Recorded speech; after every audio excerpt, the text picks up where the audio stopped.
help. It doesn't help, but it was still. It's better. It's better than Perl. Wait, your switch that they transitioned from Perl to Python? Yeah, in between semesters. I was like, are you? Unless you're doing like IT administration or web backend, you can't really get a job. Like there are jobs with Perl. Yeah. If you're doing like email management. Like 8 years ago, Pixar told us to teach Perl, and then the department never changed.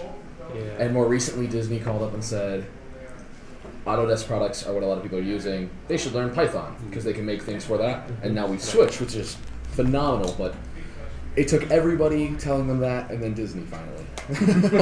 Yeah. One of the nice things about learning, CPP or Java is that as soon as you need to learn Python or learn Perl, learn a scripting language higher level, it's usually not too bad. Right. Usually you can get to grips with it, within 30 minutes, and then really get comfortable with it within a week or two. So we have a class at UMich which is really cool. I haven't taken it. I want to, but it is dedicated to programming languages and analyzing the different approaches that different languages take.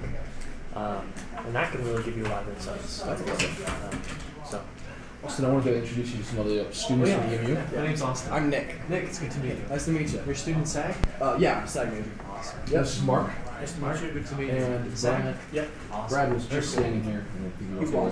He's another student. We have one other besides Brandon who's coming out as well. His name's Alex. If he walks in and puts his head on that, that's how you know it's Oh, giant. Okay. But so we have a few more students who came out. So names again, real quick. My name's Nick. Nick and Mark. Nick and Mark. Yeah. And I teach the game dev course at U of M. Okay. We only really have one. Kind of have like 1.5.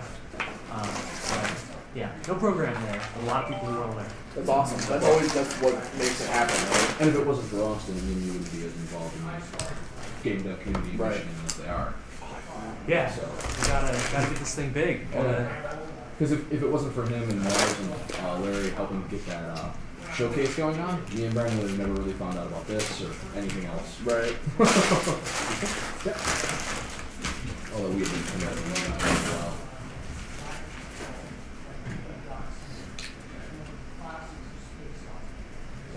So what are you both working on? Just in general? Yeah. So I'm actually working on an AR project right now with Dr. Spielman, which works at the EMU as well. And it's just a car running in AR, something that's just easy and works. It's supposed to help with STEM learning, but then I've kind of fallen off that, but Dr. Spielman's like, hey, push it still, because that's what we're making it for. And so, and it hit a few snags because Unity's wheel colliders are kind of difficult to work with. So getting it working, it's nice though. I'm having a lot of fun with it. It looks good. Yeah. Awesome. As far as what I'm working on, nothing other than the game we developed at the SAG Jam last weekend, like a 2.5D fighting game. It's Okay. Like a beat 'em up, like Castle Crashers. Beat 'em up. Yeah. Wait, so is it so it's kind of like cash? Yeah. So it's It's kind kind of of into the like screen. There is some depth to it. Yeah. Okay. Awesome. It's a branded inspired product, so of course it's fighting games. Yeah. Super cool. It turned out really well. Awesome. Cool. And then this is Brad. Brent? Brad. Brad? Yep. Good to meet you. Nice to meet you too. What are you up to? I don't. Okay, You're a freshman in the SAG program, right? First year of SAG. Yeah. Yeah, I mean, the most that I've done was game jam, and I helped try to make a dating sim. Okay. Yeah. Cool. That's about it. That was fun watching. That was your first major time really working in Unity, huh?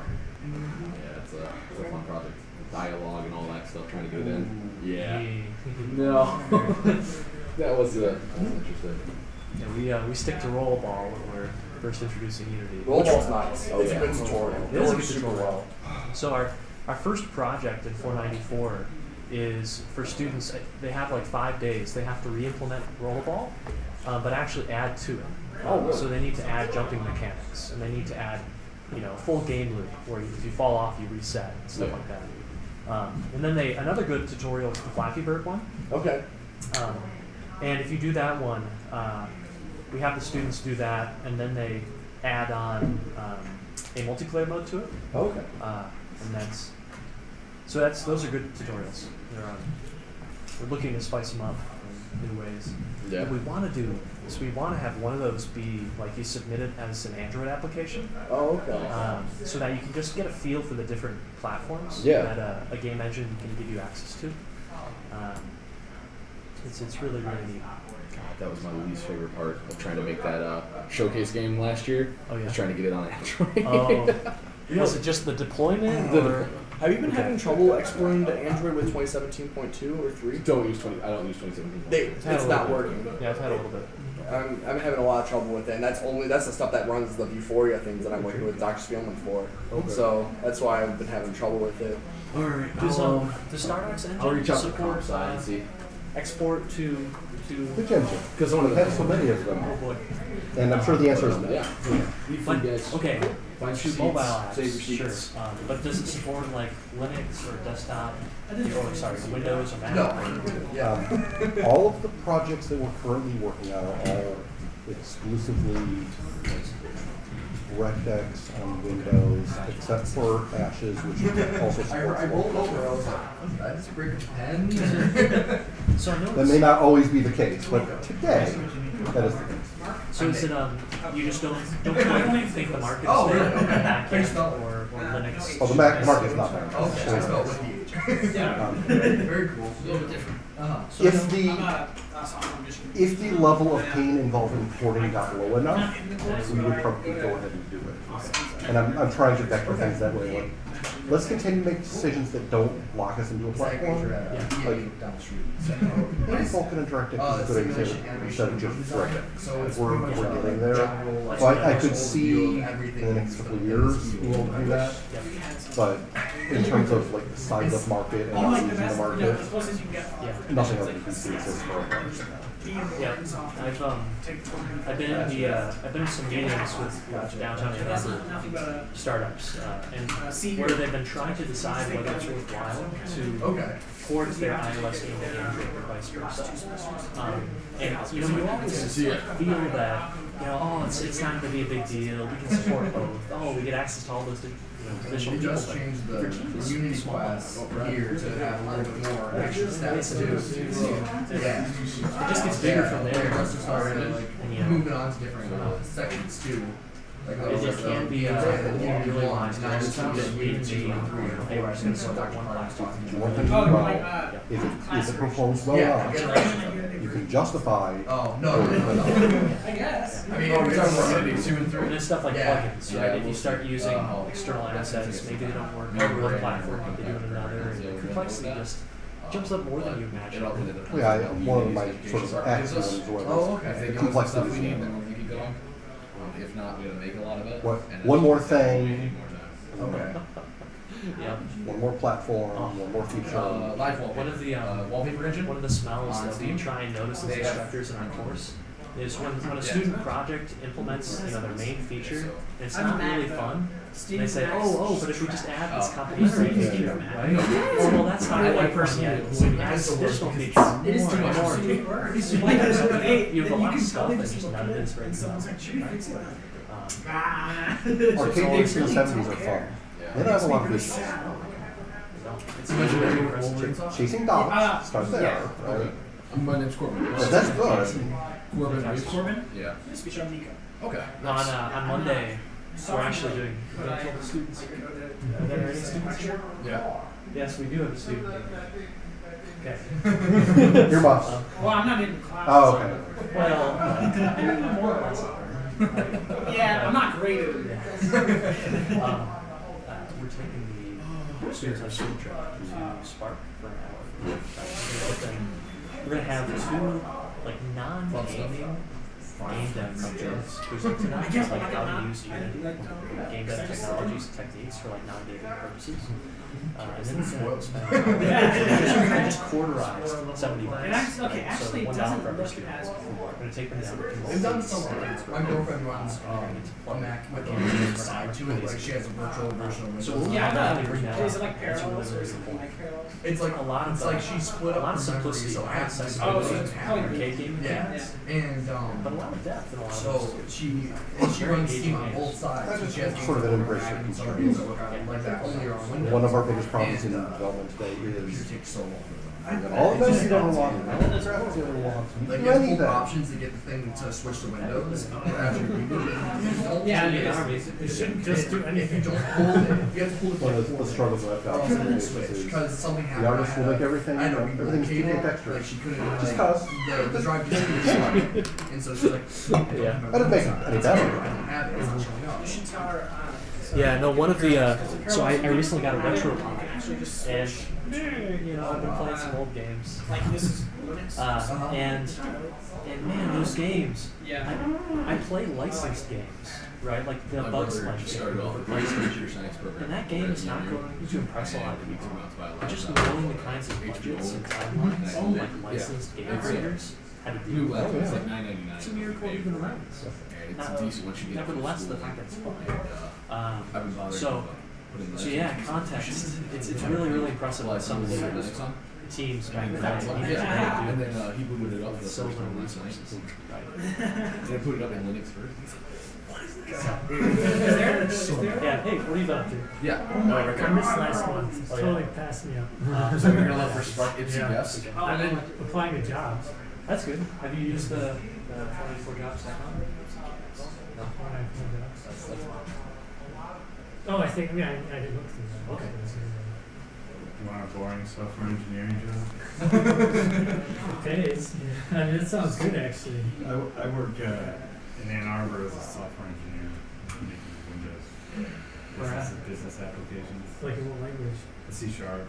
Where? So you for a company called Zora Incorporated.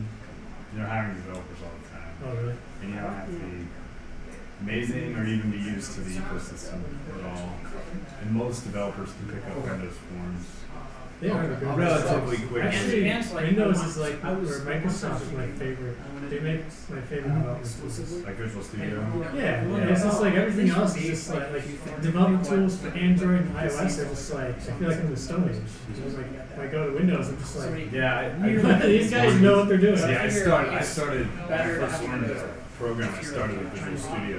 Yeah. And then going to other things, it's like, feels like you're relearning everything again, because Visual Studio helps with so many Well, they things. streamline everything. Yeah, they made it so easy to And like, well, the other cool thing is like building a app in like Windows and Microsoft Phone. It's like so simple. And like making an Android app in this Android environment that only exists in Android. It's like, look, these are like the same things. They don't need to be this different. You know? Yes. But if you are interested, It's a decent it's called Zora Do they Incorporated. have any like part-time jobs? Not all full-time. I know. You might not be that desperate yet. But if you ever do, No, it's, yeah. Okay, well, here's the I'm going to give them 5 more minutes. This is my laptop. Just Feel feel free to. Less for the point anymore. Yeah. I mean, as long as they don't have me like programming every single thing on that on, it's like, okay, today you're gonna make this Android app. Oh, now you're gonna fix this iOS app. Well, now we're gonna fix this. You know, you got this web browser, like JavaScript thing, this library converter. It's just like, okay, we gotta slow down just a little bit. now it is amazing. The software's like manufacturing software. Okay. So, all I do is I was at the like UM Game Jam. and it's overall it's not too bad. The context, but It's definitely like a someone introduced me to someone I It's the did. problem with a lot Well, of the one that And I'm actually going to introduce me is this is awesome. a startup company that does software, it's lots of digital imaging, 3D math. So that'd be pretty fun. Yeah, I know. You It's, learn a lot there. You can apply right, it's gotta be intense. Well, it's gonna be intense, but not like the thing I don't like is having. Do you need a clicker? I don't mind learning like going deeper into like algorithms that another language already know.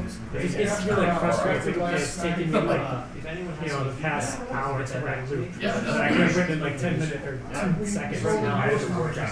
just create JS. Read the library. And I like never did JavaScript. So a little bit in college, but Yeah. mostly a computer. And it was like I had to do it like sort of in a rush. It's not trivial. Okay. It's very similar to Lua actually. Yeah, because I used to After working with their product, okay, I that's never never worked with like Yeah. I've always been like a C#. I don't speak that language. Yeah, I always been a C++. I wanted to like more into that because I was Meetup is doing stuff on Windows. Here, because I have an example. the biggest challenge. This is the best. Well, you gotta like think about your own memory. Yeah. You know, you have to understand the libraries and understand. It's like, oh, when a arrays resize, your like references. Oh, great. You know what us old pros do? We print the shit out. I thought about that. That's all right. And I was like, wait. It was funny last night. I will tell you, this is the best. This is the best $8 investment I've ever made. Oh yeah. So, the thing is, the thing that works so great is the dongle fits into the. Oh yeah. Okay. So I don't lose it. Yeah. That is great. You know, the stuff that actually like runs in Java. Apple is still accepting USB, right? Yeah. Well, I'm just running Windows on. I just sort of for what I wanted to do personal projects. I kind of want to learn something like it's like a systems programming language. It's much simpler than C++. It's like you can manage your own. And memory, obvious, that once and for all. Yep. Override it. Get full control of every. In case we die during the presentation. Thank you. It's much simpler than C++. So you can kind of build up your own operating system, kind of like JavaScript and then you can actually write your own syntax into it. Like you can have what's that called? NIM. So like NIM. It used to be called NIM. Even if it's called NIM. Like you can make your own operating time, no money. Like you know how when you have to write like the perfect subject for like dot. You can literally have like some vector and then write the word dot, which is a function, and then put a vector there. So you can actually say like vector dot. Like you can actually make your. Have you been named? All right. Anything new? Huh? Anything new? Well, we'll find out, I guess. Nice. Yeah. Spoilers. I like that. All right. Has everybody got their food? Has everybody got their beverage? Smoke them if you got them. We've got umbrellas. We're all good, right? Okay. Ready to get started? All right. So our first speaker is John Smith. No, wait. It's Nate Behrens. Making a game with no time, no money, no team, and no clue. If you need me to read any other subtitles, I'll be happy to do that for you. No, I'm good. Good. Hi. At first, I was expecting to have to yell at the back of the room because normally it's packed, but then I realized Mars took all of his students to some other talk, so. Oh, that's what happened. He sabotaged me. He invited me, and then he took all of it. Fortunately, we're live streaming this, so they'll all be able to see it. Yeah. All right, so hi, I'm Nate Behrens, and I'm going to be talking about my experience over the past year and then what led up to it, but basically making a game as a hobbyist. We've had a lot of speakers who've come up with, a business plan and revenue and investors and, or at least hoping to get them, and that's great, but I think a lot of us also are coming from a different angle, which is trying to squeeze this in our evenings and weekends, and not really knowing what we were doing, so. Mars asked me to come talk, and I figured that would be the angle I'd take. So a little bit about me. Nate, can I ask you just, go the other way, over there. Oh, yeah. And now you're perfect. Whoop. No? There we go. I'll stand right. All right. There you go. This is me, straight out of the shower. Hashtag no makeup. A little bit about me. Pretty much Michigan raised. I was born in Texas, but grew up here. Grew up in Troy. I'm married. Come on, there we go. To her back there, wonderful lady, Sarah. And I have two adorable and very dumb animals, Hemingway and Hugo, and that's Hugo lying in a pillow that he shredded, but he's too cute to be mad about it. Live in Ann Arbor, about 10 minutes down Michigan. What's the cat's name? Hemingway. Okay. Yeah. And for the past 5 years or so, I've been working at Washtenaw Community College as an online learning video specialist. They changed my title about once a year. But basically, I make videos for the online classes at WCC. But I wanted to talk about how I got into game development, which it's not a straight shot. It isn't for anybody, but I feel like mine was particularly, circuitous, because for most of my 20s, I wasn't doing it. And I only really started taking it seriously in the last couple of years, instead of, studying in school and everything. So, I mean, I've always known that I wanted to make games, and then for a long time, I just didn't. But I mean, as far back as the second grade, I was scribbling ideas in notebooks on the swings at recess, platformer levels, and our grand RPG ideas. And we're gonna make a 256-bit console because that's higher than 64, which is lame. We didn't know what we were doing. But other than that, it was mostly just that kind of no technical side, just writing ideas, just wild ideas in a notebook. I'm sure a lot of people can relate. I made a few tiny projects. In middle school, I found there was a text adventure engine called Adrift, which was like kind of a precursor to Twine, and I made or at least spiritual precursor. And I made a text adventure called Beer Quest, which was about stealing a fake ID, or getting a fake ID and getting beer into a frat party, which I had tons of experience with in 8th grade. Looking back, Research was fun. Oh yeah. I weaseled my way onto a few mods for Deus Ex, but I didn't actually have anything to contribute, so I just kind of got my name on the team and then did some updates for the website, and they never came out because it turns out everybody on the team was doing the same thing and nobody had any actual skills. It wasn't really until high school that I started actually figuring out, oh right, no one wants just the idea guy, so you have to have something to contribute. So I took some computer science classes. We had a couple of C++ classes in high school, and I took them and I did okay. I passed them, I got all my assignments in, but I always felt like I was struggling with it. Math had never been my strong suit. Science had never really been my strong suit. I was the English guy. And I was sitting next to a guy who now works for the Department of Defense and is like this virtuoso programmer, and he's a good friend, but I basically felt, oh, this must not be for me. This is too hard. Meanwhile, I was in my English classes, I was in a video production class, and I was doing very well.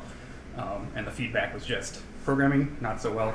Hey, writing, you're doing great. Video, you're doing great. So I guess I'll do that instead. So I went to college, went to U of M, and I studied film and video, and it was a great experience. I got to shoot 16 millimeter, which I don't know that a whole lot of people do anymore, which is kind of the film equivalent of like trying to write an assembly or something like that, you can't just go, it looks pretty good. Like, you have to do everything up front and then shoot it, and then you send it off to the one lab in LA that still processes it, and then you get it back and it's all blown out. Well, that was an artistic choice, and that's what I wanted. But yeah, I took screenwriting classes, I took creative writing classes, I took film classes, and I was like, this is it. I'm going to do film, I'm going to do writing. And right around when I graduated, the film industry in Michigan kind of imploded. For a little while, we had a little bit of growth. Snyder had signed in like the tax breaks for Hollywood productions or film productions to shoot in Detroit. And then not long after I graduated, he got rid of them. Or I don't know if he signed, anyway, they were gone. And I knew that I was never going to be the type to move to LA and live 5 to a floor, which some of my friends are still doing, trying to make it out there. So I just kind of got a job. And I struggled even finding that for a while. I worked in marketing, which I hated. And then I taught English for a while, which I hated. But I liked the kids. They were great. It was the adults, the parents and the politics and all that.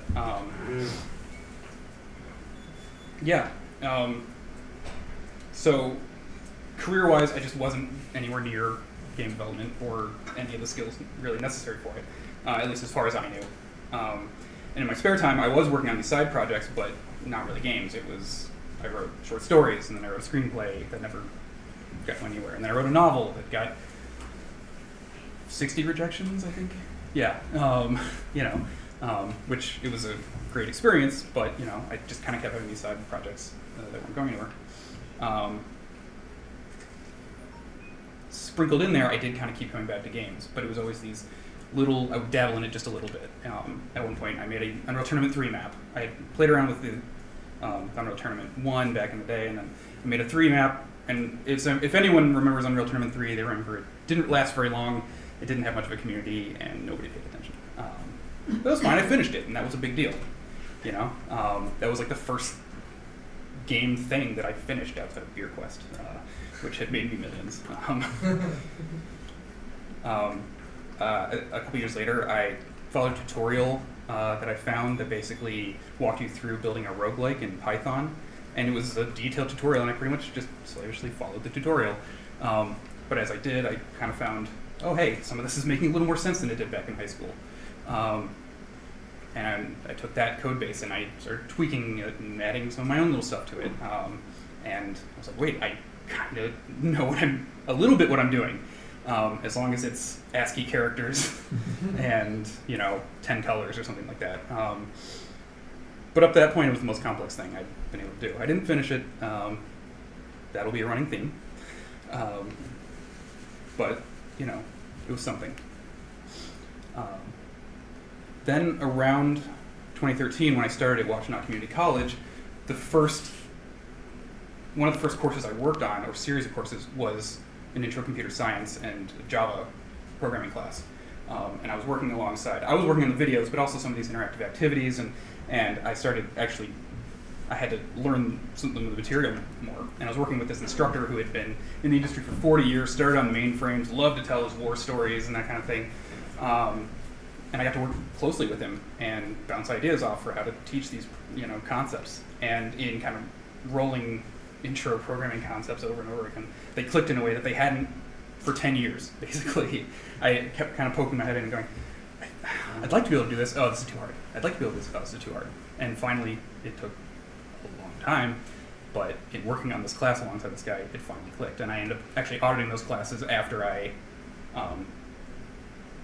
worked on them and passing with flying colors. And suddenly I was making, my final project for one of the classes was a networked Tron Light Cycle kind of arcade game. And I did that in a couple weeks, and it ran, and it worked, and I was like, wait, holy shit, I did that. It's okay to say holy shit. Just thought I'd clarify that. Yeah, so after that I was like, wait a second. So I knew about Unity. I had downloaded it, tried it, and bounced off of it really quick. And then I was like, wait, but Java and C#, there's a lot of overlap, there's a lot of similarities. I should give this another shot. So I went back, got Unity, started playing around with the tutorials, et cetera, and suddenly, like, this stuff was making sense in a way that it hadn't before. I had made a lot of little prototypes, or just, things that had one idea that never really went anywhere. And then my friend Dave Firth, who some of you I don't know may know, he teaches at CCS, and he's a 3D artist. He told me about the Capital City Film Festival in Lansing, and that they were running, in 2015, for the first time, they were running a game competition alongside the film competition. And he was like, we should do this. We had tried some projects before, but inevitably one of us would always get busy after a week, and we'd all be really excited about it for a week and then never hear about it again, right? So we were like, hey, this has a deadline. We have to show up for this, right? Let's try this. And so I took everything I'd learned, and we basically buckled down for a month, and we put together a game called Intervals. This was around when the web demo for Superhot came out, before the commercial product, and our idea was basically to take that and turn that into a turn-based strategy game. So in Intervals, you were the blue guy, and you could move around on the grid, and the red guys were all AI, and they would spawn in, and every time you moved, they all moved as a group, and when they fired a bullet, their bullets would move one time each turn, but your bullets would fire in real time, so you could kind of maneuver around them, do some Matrix-y stuff, but in a turn-based fashion. And it turned out to be pretty fun. We took it to Lansing, and for the first time, I wasn't just making something that never left my hard drive, or maybe sent a zip file to my friend or something. We had a desk where we were demoing it, and we had to talk about it. It was projected on a screen way bigger than this one, no offense. And, you know, to a bunch of people who, a lot of them weren't even gamers, they were there for the film side of it, but people were really into it, and people were giving us really good feedback. And it was great. And then we ended up winning second place, which we had not expected. I mean, first place deserved it, they were good. But yeah, so, you know, I went from feeling like complete imposter to only sort of an imposter. And that was a big step for me. Unfortunately, like every other project we had, Dave got a new job and got really busy, and he couldn't really help out, and then my motivation waned because, you know, the team we weren't putting in, we didn't have that deadline anymore, and we didn't have the, you know, like the work just kind of started dripping instead of flowing, and it never went anywhere. So I started to get kind of bummed out. I was like, oh, this just keeps happening. And I still didn't have the confidence to feel like I could do something myself.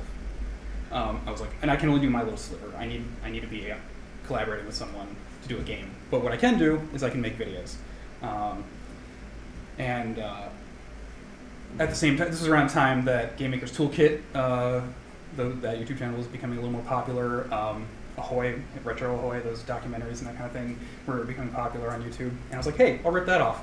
And basically decided I mean, these were things I was interested in. I would make YouTube documentaries and critical analysis kind of videos. And so yeah, I made a couple like pretty long documentaries, like 45 minutes-ish for YouTube, you know, about the history of the Myst franchise, Deus Ex, some smaller videos about like Prince of Persia. And they were all things that were near and dear to my heart, you know, and when I started, I never had any intention of like, I'm going to pump these out and like make this a content. You got to produce the content.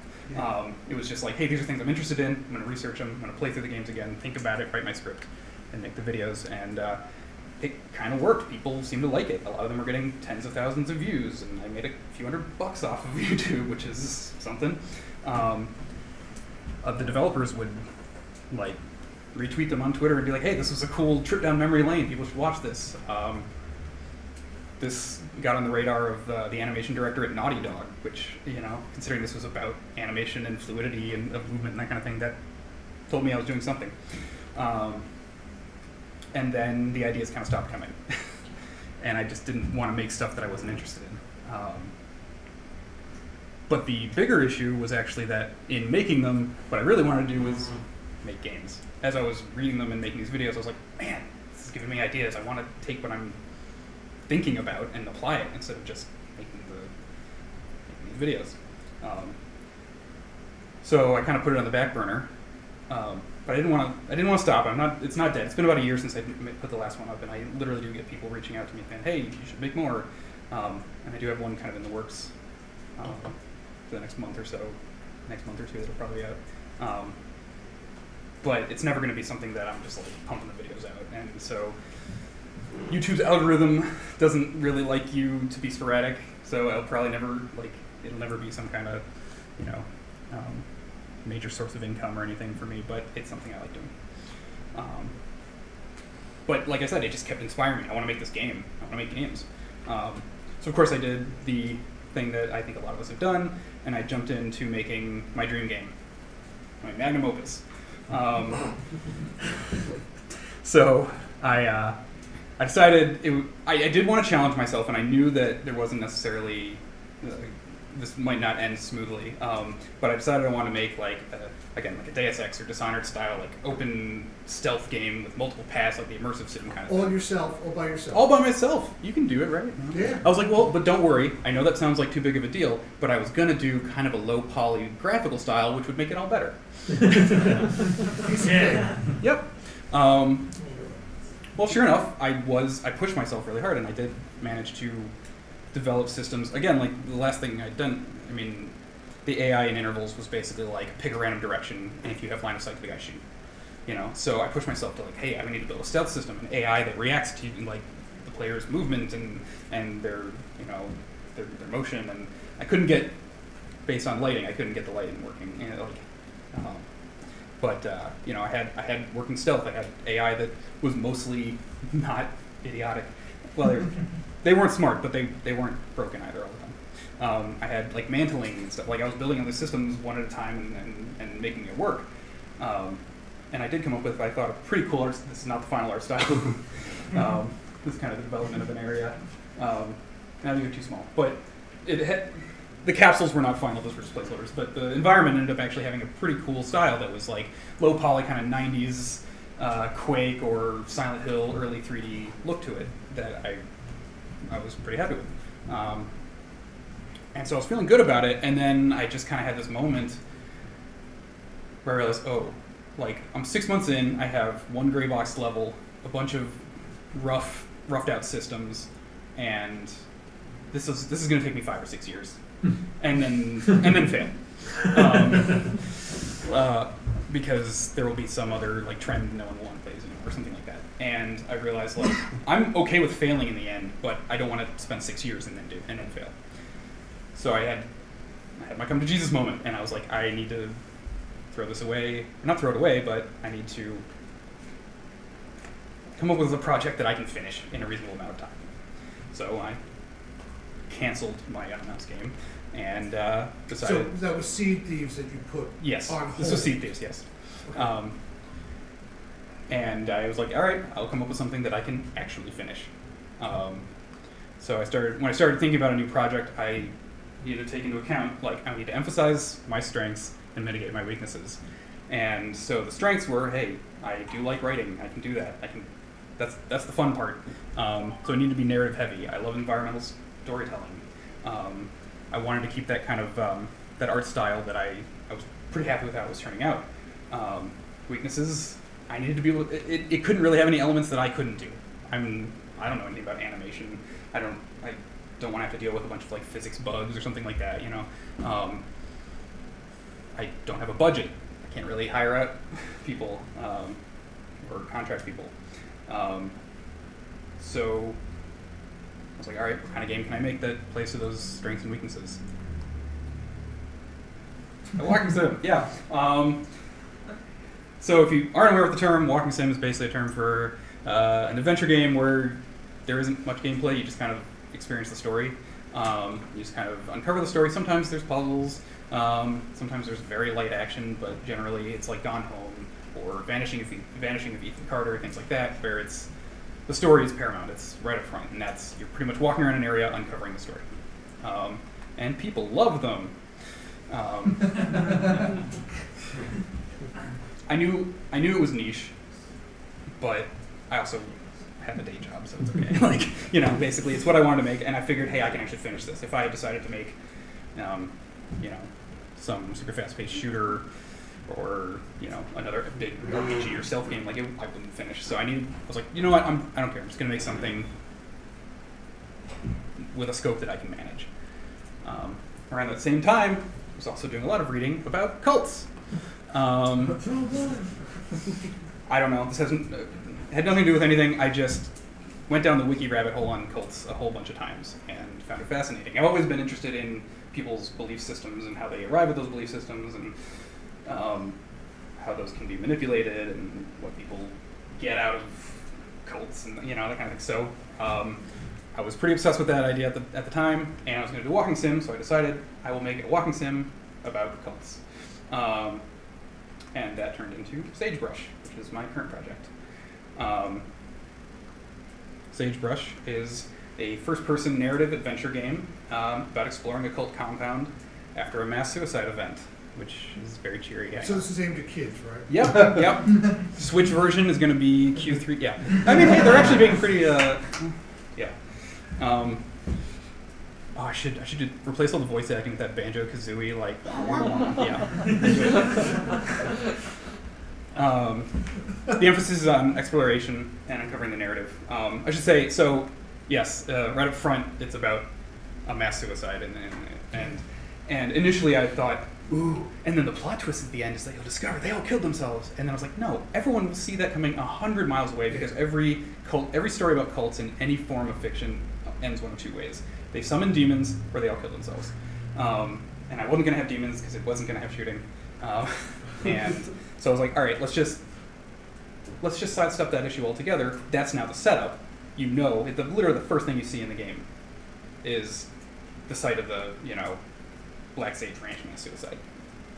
And so now, instead of that being some shitty plot twist that everyone saw, okay, ooh, scary. Now it paints everything like it exists. Like now the environment has this layer of tragedy on it that is just it was one line of dialogue or one line of text on screen. So when I realized that suddenly changed. Initially, I'd kind of seen it as more of a horror game, and once I was like, oh no, it's right up front. We kind of tell you how things worked out, and you're trying to figure out more about the people and how they got to that point. The mood changed a little more from like horror to like melancholy and tragic. And, psychological. Yeah. There are some puzzles. It's not completely gameplay free or whatever, but they're not the focus. I didn't want puzzles where you walk up to the door and suddenly there's a slider puzzle or you have to play Pipe Dream. I didn't want it to take out the flow. Like the emphasis is on the atmosphere and the story. So there are puzzles, but they're mostly to give you something to do every once in a while and to kind of guide the player around the environment. And then, yep, I kept the kind of the early 3D aesthetic, the unfiltered textures, low poly models, and I actually have I use render textures to bring the resolution down to like 426 by 240, and it actually, I think it works pretty well. And then I wanted to keep. I agonized over this for a long time. How linear or open to have the game be. And I settled on kind of a semi-open design, I guess similar to a lot of survival horror games, like the Resident Evil Mansion for example, where you can explore, but you're going to hit a lot of locked doors, and as you uncover keys and uncover items, that's kind of telling you, oh, now I have access to this section, now I have access to this section. So it's non-linear in the sense that you can go anywhere. Basically, once you get out of the little opening area, you can go anywhere you want, but the game's going to guide you with inventory items, what it's providing to you that tells you, all right, here's where you should probably focus your attention next. So it's Metroidvania linear. Yeah, except that the power-ups you're getting are just knowledge and story. And then, yeah, I really wanted to have grounded storytelling. Like I said, cults in games tend to be like satanic demon-worshipping cults, and those are awesome. I love killing cultists that are trying to summon demons, but I had done a lot of reading about cults from Scientology down to 30 people. The guys with the nickels in their pockets. You had their picture. Yeah, exactly. Or just groups of 30 people who live in trailers out in New Mexico, which ended up being where I took even more inspiration. So no demons, no psycho killers or whatever. Like this was based on people who pretty much everything in this. I didn't rip off any one particular cult, but it's something that has or could have happened. And I was really interested in the psychology of what makes people join up with this. What situation are they in where they're like, yeah, this seems like a good idea and not a terrible idea at all. And then once they're in, why do they stay, and what leads them to often violent or tragic ends. So let's see if I can get this working. I was gonna show a little gameplay demo.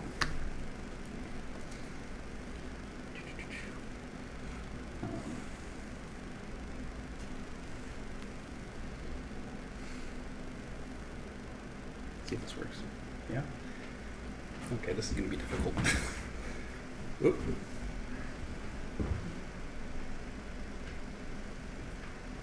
There's no sound? Okay. Wait, can I do this? It's going to be really tricky. You know what a dim laser kill these? Is that the switch right next to you? Oh. Nice. You may be able to mirror the map. Oh, you're right. You know what? I should do that so first. You're right. easier. You're right. Yeah, how do I get my damn mouse over? 1 second. All right, but it's looking good to start with. There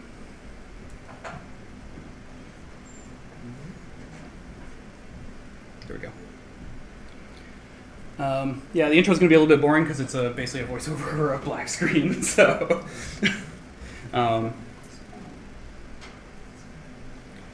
so so we won't really be able to hear that, but I guess we can talk a little bit about it. Plug into the speakers. We do, but I'm not sure that I can. That's okay. Just imagine it's really good voice acting and really good music that I compose myself. No. I did. But yeah, no, so during this intro there is a voiceover where basically the main character is kind of just describing how they met. They met the person who kind of introduced them into the cult, and how, you know, she said, "Oh, I can tell you have a hole in your life, and I had one too, but it's gone now," which is a Silent Hill 2 reference, if anyone gets that. And I just got it. And then basically, like, Father James was the one who filled that hole. And then I'll be your closed captioning. Now you hear a car like driving down a dirt road, and then they get out of the car. Door slams. Door slams. You hear the beep and keys unlock and all that. Yeah. To be fair, you're not missing much because right now we don't have any actual voice acting. It's literally generated by like Microsoft Mary. Okay. So, oh, that's right. Yeah. There we go.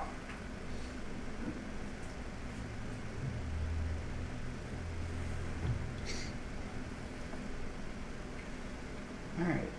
Aspect ratio is a little off on there, but it works. So yeah, start off outside the gates. Okay, anything to break through.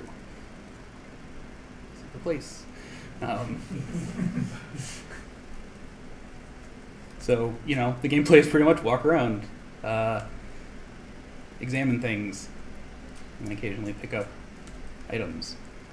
I'm going to speed through this a little bit because it's actually, I don't want to take up too much of the time. But, yep, this portion of the fence appears to be badly in need of maintenance. Oh, hey, good thing I brought wire cutters. So you can kind of see it's a pretty sizable area, but right now I'm kind of locked into this first area. So I guess I'll see what's in this building. Still showing up. Oh, man. It's a dark game, but it's extra dark on here. Get this map. Too dark to read anything. Okay, well, I'll turn on the lights. So light switch over here. Ah, there's no power.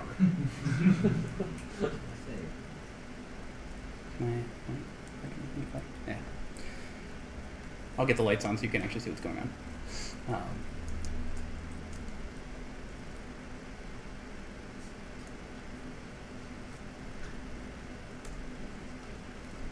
All right, so I turned on the generator. Lights came on. Now if I go back over here. Hey.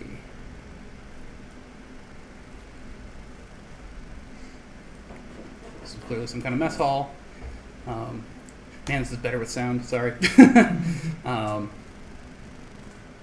But yeah, a lot of it, it's pretty slow. Like, you pretty much wander around and get little pieces of their lives.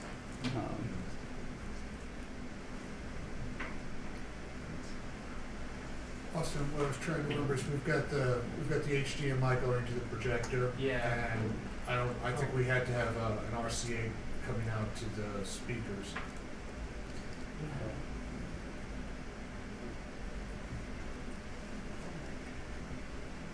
So we plugged in via HDMI last time into. I don't remember, but.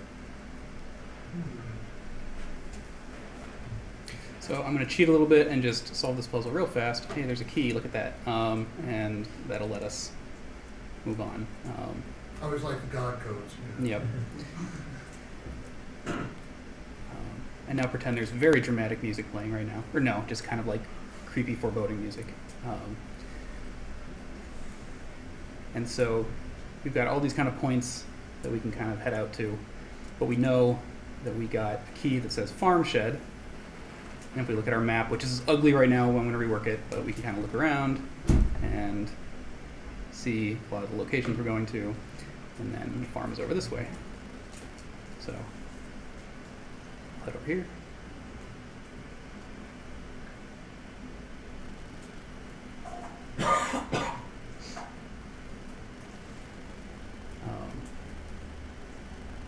Through the cornfields. Gotta have cornfields.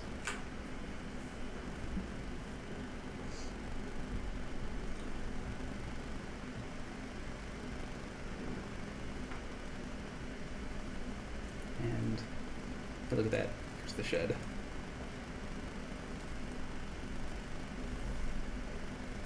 Yeah, that's a bug. But anyway. So yeah, there's not. I need to go through and like clutter up a lot of these areas. There's a lot of just little details missing, but a lot of throughout the game there'll be these tape decks, and when you hit them, basically that's where you get the diaries, right? You get the audio logs, pretty much, yeah. And then can't really do anything while this is playing, but you get this kind of effect.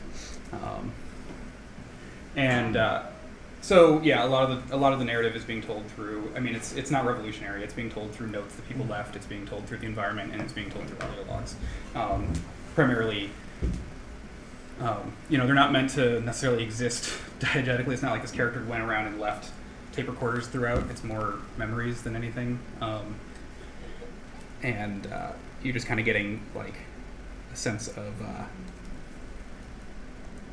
life there, and then that starts to lead into the story of how things went wrong.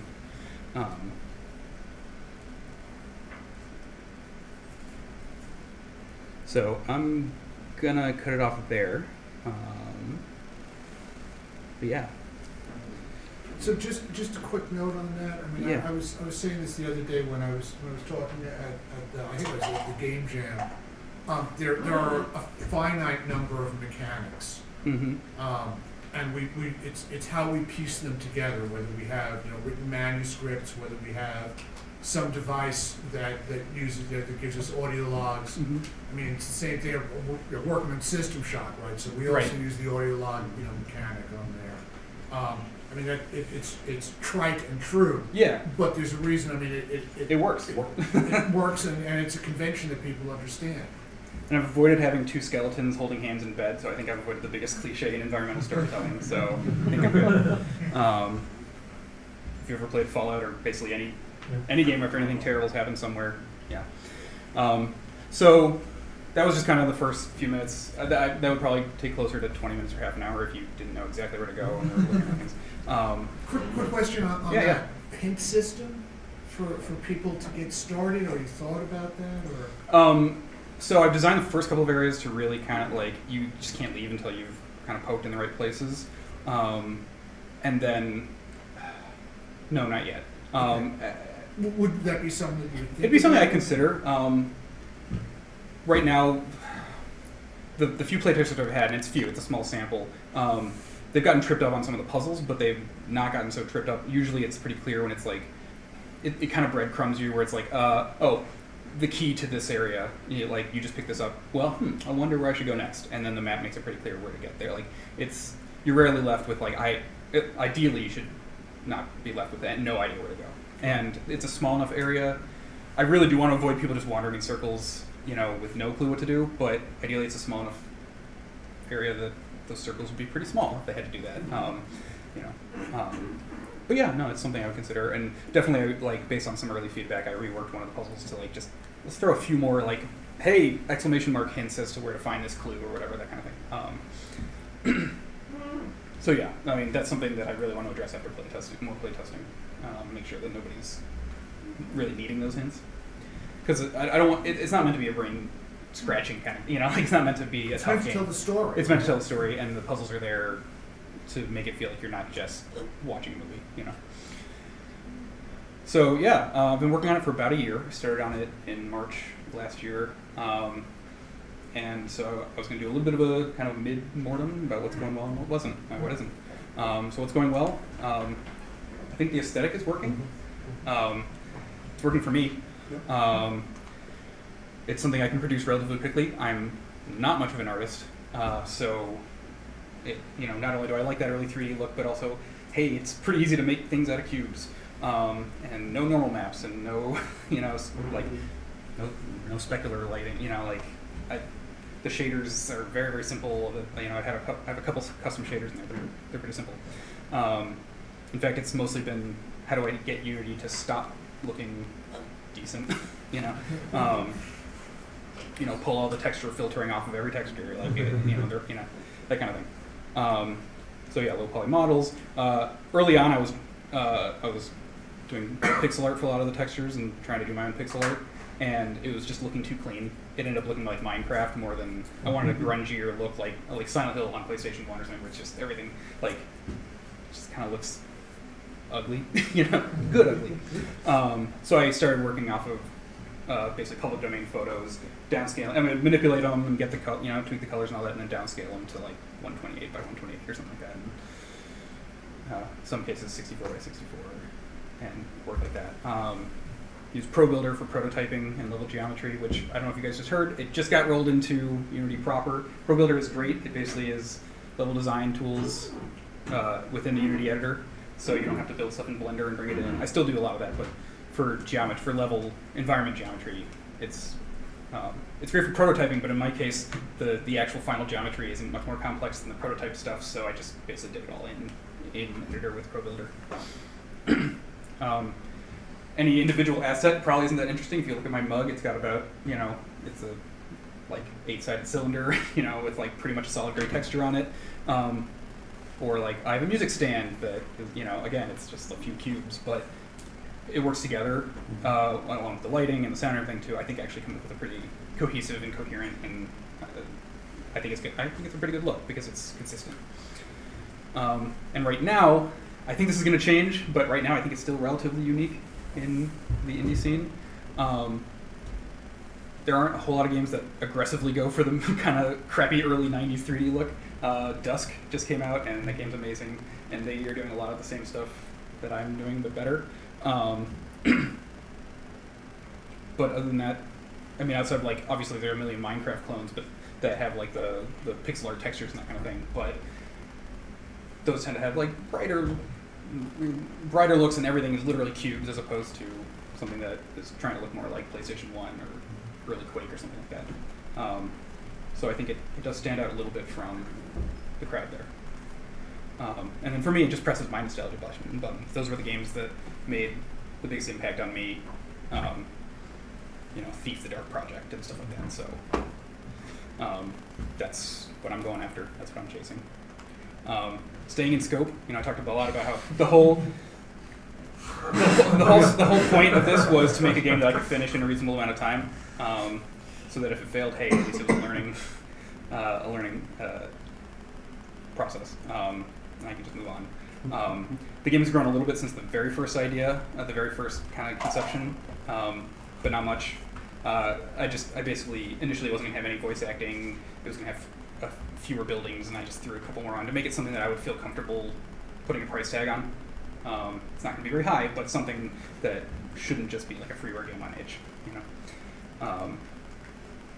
Yeah, so it's still manageable, and even then, adding a couple more buildings, that's not the same as adding complex new systems that need tons of testing or whatever. The only real complex system is saving and loading. Other than that, you're pretty much, everything's binary. Everything's just booleans. You're either looking at this or not. There's no physics. There's not much animation. There's really not much going on outside of looking at stuff and picking up the items. Not having a budget does have an upside, which is that there's no financial pressure on me. Like I said, I have a day job. It's stable. I could probably stay at WCC for, fingers crossed, another 35 years if I wanted. So I don't have to worry where my next paycheck is coming from. And I used to feel a little bit trapped by that, and then I started reading blog posts by guys who quit their jobs and use their savings and were like, I'm just going to go alone, and then I'm going to be the next Stardew Valley or the next Minecraft or something like that, and refinance their house and dug into their kids' college funds. And you don't tend to hear the stories where that didn't turn out so great, but they are there. And even the ones that did turn out great, they were shit in buckets before they launched or before it hit, because hey, if this doesn't work, I don't eat. my kids don't eat. I don't have kids yet, but I do have those dumb animals that need food.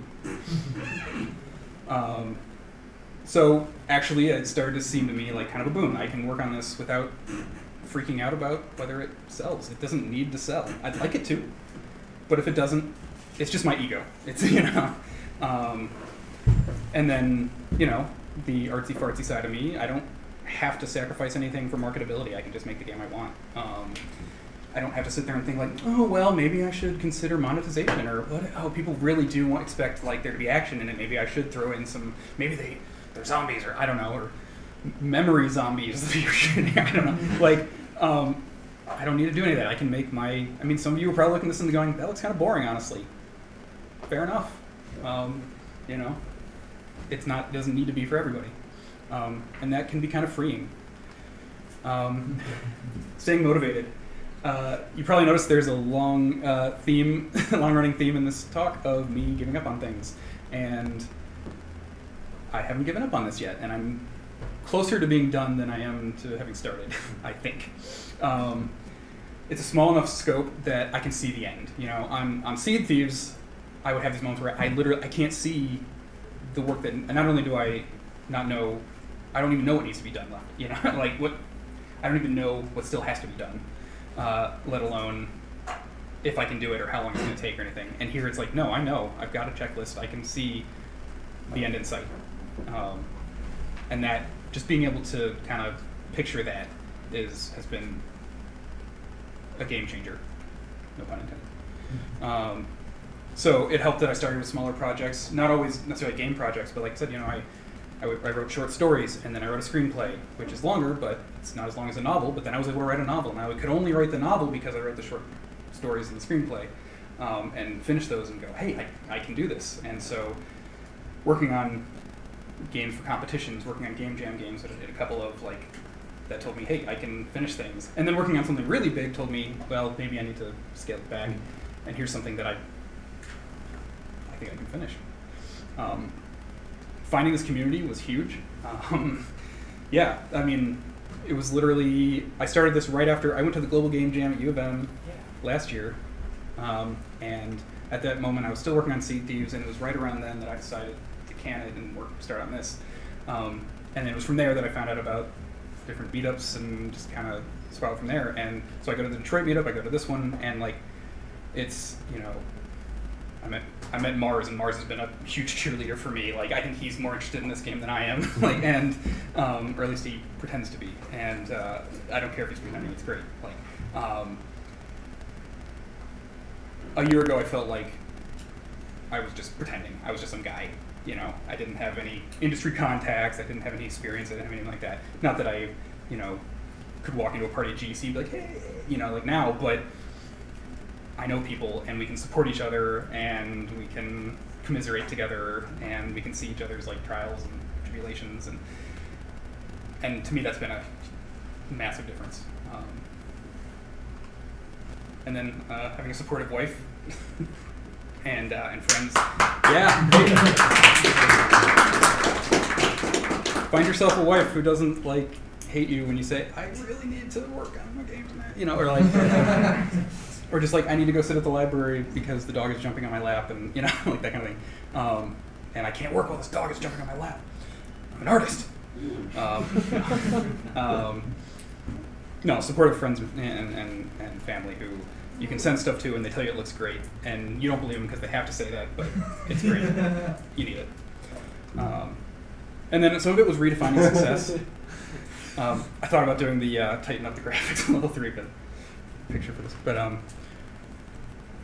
we all want to make money off our games, and for some people that they have to, or they don't have a job. I would like to, but some of the games I'm interested in aren't necessarily the kind of games that are going to make a lot of money. They might make a little money, maybe they'll find their audience, and that would be fantastic.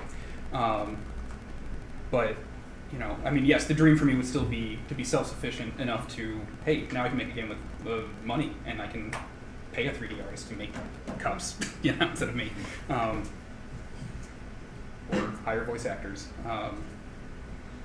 But I've thought a lot about it, and success for me has been redefined a little bit. And one of the elements of that has been being part of a community, which this and the Detroit meetup and the Discord and that kind of stuff, and meeting people from the Grand Rapids scene and everything has been pretty much checked that off for me. And the other part would be, instead of developing a kind of small but loyal audience, what I always wanted was to make stuff that made people think about, that people wanted to think about or talk about over a beer, not with me, with each other,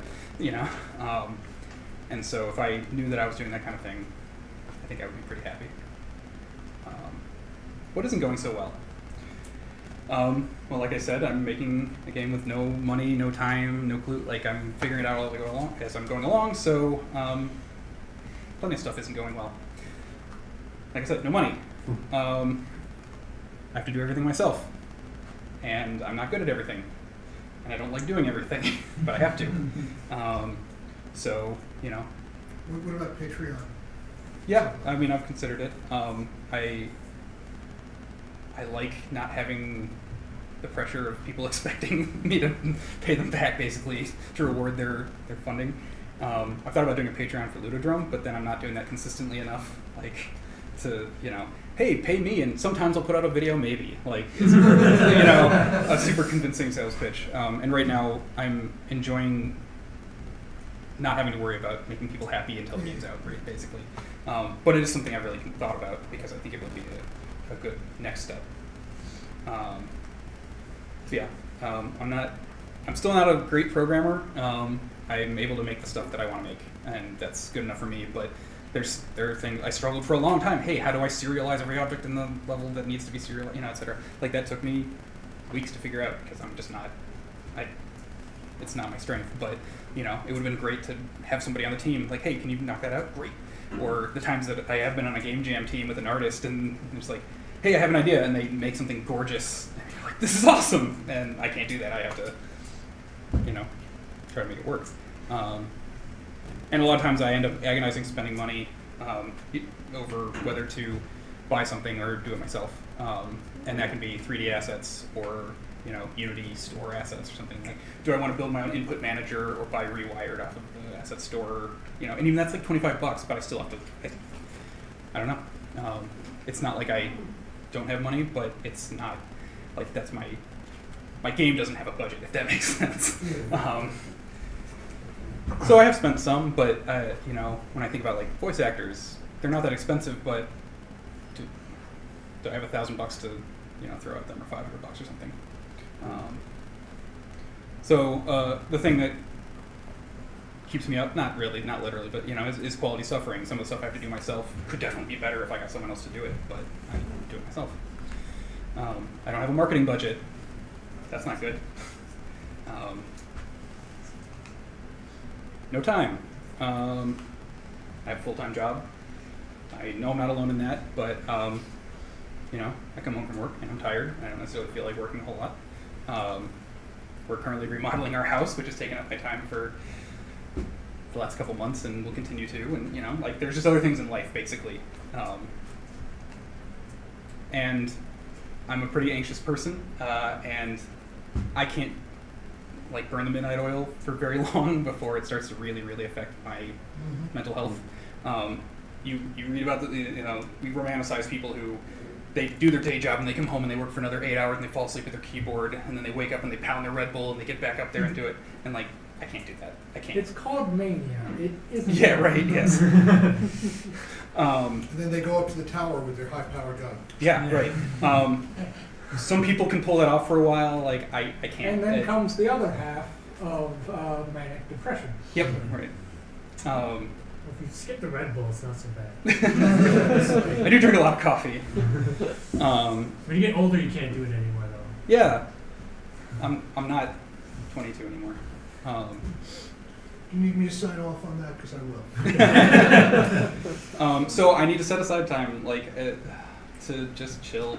I was just reading about the Stardew Valley guy and how he basically didn't take breaks for 2 years. He just worked every day, 8 to 15 hours a day for 2 years straight, alone with he didn't have this community. He was just sitting alone, and it almost killed him.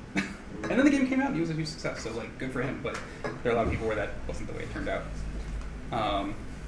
And then just a reality of being married to a doctor is that, you know, you don't necessarily have consistent time to set aside in the evenings, you know, like a schedule shift. You know, again, we've had contractors out for the house. Like, just, I don't have, like, this is my time to develop. It's kind of, I take it where I can get it. And then obviously, like, the one thing I have that people really seem to be responding to is Ludodrome, and I want to make more. I want to make people happy with that. I really am happy with the response to that, but that's time that I'm not working on my game.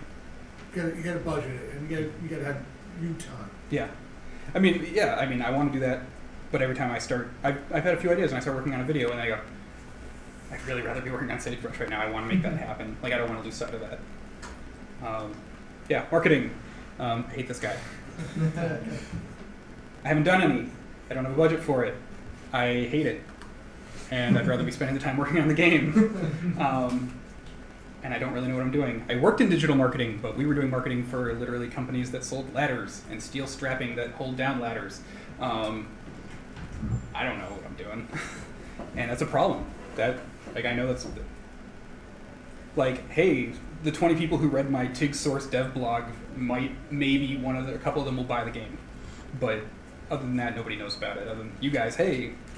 And I know that's a problem, and I don't really know where to start with that. And then imposter syndrome. I know this is not unique to me. Sounds like it's pretty common, and common in people who I would never have expected to be common in. But I don't necessarily feel like a real game dev. I feel like I should be sitting there listening to someone else talk, you know?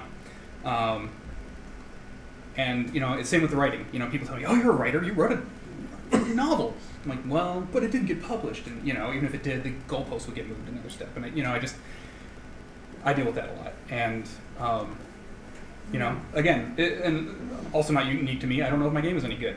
People seem to like it, but they haven't played the whole thing, and maybe by the end, they're like, this is actually boring, and the story was kind of crap, and I saw it all coming a mile away. You know, I hope it is. I don't know. They actually ascended, and it wasn't actually. Yeah, exactly. Turns into Frog Fractions 3. But I just kind of forced myself through it. I used to let it really get to me, and now I just kind of keep bashing my head against the wall. I don't think it's going to go away. It might get a little better. It's gotten better. Again, being part of the community has really helped a lot. Like, just various things, game jams have really helped with that, but I don't think it's ever going to totally go away. So the way I deal with it is basically to go, well, I feel better feeling like an imposter than feeling like a complete failure who never tried. So I'll just keep doing that. And that's worked pretty well for me for now. Yeah. So what's next? I'll just kind of skip through this basically. Yeah. There's a lot. The critical path through the game is almost completely playable except for a few little gaps. I want to revise that path based on playtesting feedback. There's a lot of audio work. Again, I still don't really know what I'm going to do about the voiceovers. I probably will try to hire some people. My wife has offered to do some, and I think she could do it. It would be great. I've done some for like a trailer that I haven't released yet. I think it turned out okay, but I'm sure it could be better if I paid somebody. Environmental audio, I think I'll add a ton, and I haven't done that yet. I want to do a clutter pass and really like just throw a bunch of junk in there and make it look like a really lived-in place. Polish UI, bug hunt for the next eternity. I just named my studio. You saw the logo in there, Redact. That's about a week old. Just registered the LLC, so now I have to actually do all the rest of that. Develop that brand, get a press kit and a website, and have an identity. And then market it, yeah. I went to GDEX last year. I didn't exhibit, I just went with a lot of the Michigan devs who did. And that was a really great experience, and I think I'm going to try to do it this year and try to see what else is around. I know the thing at LTU is coming up, unfortunately. I'm going to be out of the country at that time. But yeah, exhibit at cons, release trailers, update my devlog, and as I can figure out. Tweet a bunch, but not too much. And then everything else I'm forgetting. So yeah, a few final thoughts. I don't know what I'm doing. I don't. But I used to think that was a really big problem, and now I'm starting to realize that's not that big of a problem, because a lot of other people don't know what they're doing either, including people who know what they're doing, but they don't. You know, people who really seem like they do, people who should know, they don't, so maybe I know a little more than I thought I did.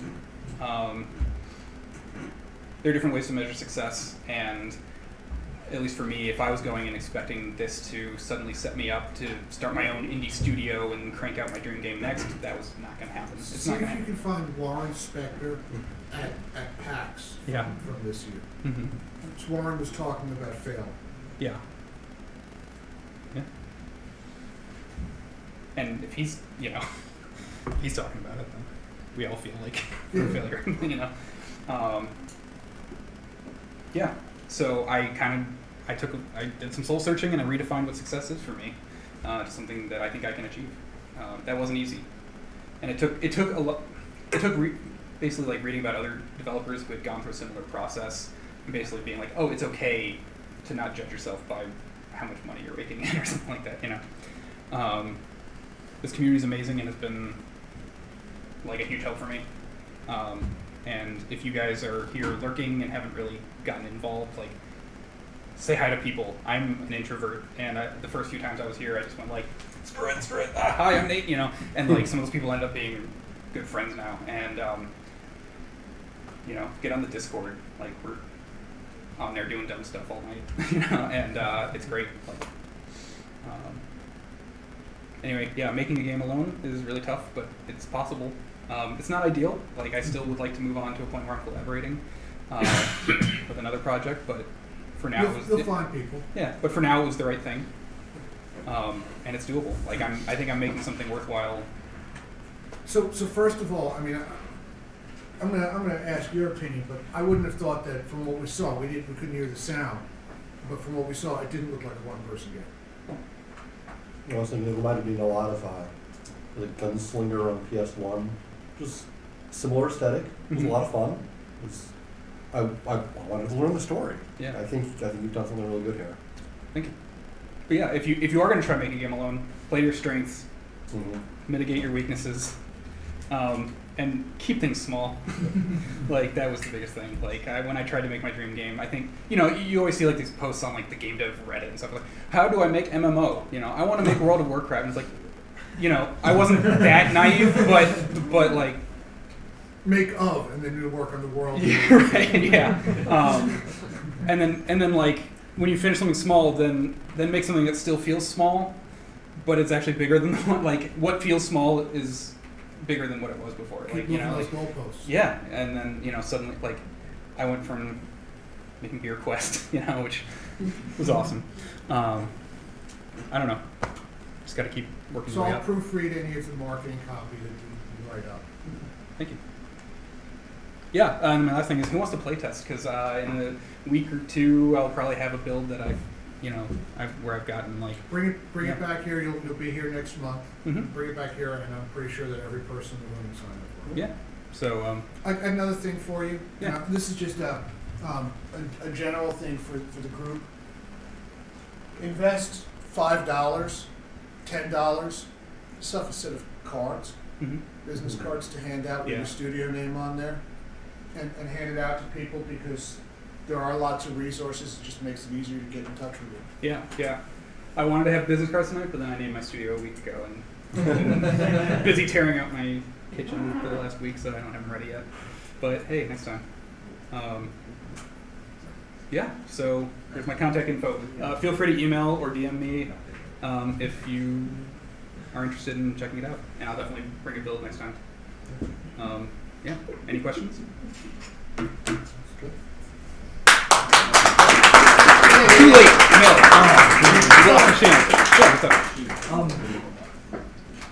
Do you find it hard to balance time for like fun activities when you have free time? Or do you spend most of your free time just developing the game? Or do you still play video games? No, I find it very easy. I mostly play video games and then work on this less. No, I wish I was more disciplined about my time. I'm happy with the amount of time, like I spent more time on it than I might otherwise have. But no, in an ideal world, I would have I would set aside like some dedicated time, either every night or every other night, or like here's just a couple hours to just and Saturday morning, leave me alone. I'm going to shut myself off and work on it or something like that. It hasn't really worked out that way. Mostly, I go through periods where I'm working on it constantly, and then it kind of fades, and I'm just playing Monster Hunter. or whatever, Destiny. Not as much this time, but we call that research. yeah, exactly. No, you know, definitely got to play those like addictive loot grind games to like market research, see what I can maybe integrate into my walking sim. And then I start to feel like, oh god, you're not taking anything of your life, you're a terrible failure. Oh god, and then I work on it again. So that's my motivation. Yeah, that's pretty much. It's taken me a long time to get to the point where that's as motivated as I am. So, yeah. Another one. Yeah. When it came to learning how to do the art, did you have any natural ability in that, or did you just sort of mess around with it and eventually get that style? I mean, cubes are easy, you know, and most of that is 90-degree angles or 45-degree angles. There's very little that has, you know, more than just rectangles, like, it, you know. So my natural ability was I did grow up messing around and not finishing things, but playing around in the Unreal editor, like the original Unreal, like the BSP version, you know, for UT and Deus Ex and that kind of thing. And a lot of that was just like, hey, put a cube here and cut the doorway out. And in fact, when I started 3D modeling, I was still using BSP techniques that I had learned from middle school playing around in Unreal. And then I showed my friend who teaches 3D art at CCS, and he's like, God, no! Oh, God, what are you doing? No, those are like, do not do that. So it did help to have multiple friends who teach 3D art who can kind of at least go, you're doing everything wrong. Here are a couple things you could do right. And then later go, hey, you're doing better than some of my students. And I was like, all right, I've progressed. No, it was YouTube tutorials. Of course, they teach in school for the blind, but they're... Yeah, right. So, yeah. Anything else, or am I getting? Oh, all right. Did the box colliders come pretty easily for the level design? Because I did a game similar. It was stairs. Yeah. Yeah. I mean, collision's been pretty easy because everything's squares. Yeah. Everything's a box collider except for a couple little objects. We call that style. Yeah. Perfect. All right. Thank you. I'm more than happy to assist with the marketing stuff. Oh, thank you. Sure, of course. We'll take the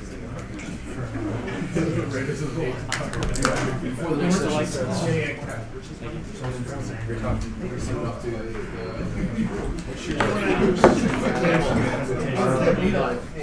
This is probably good. I'm going to have to go see my notes. So.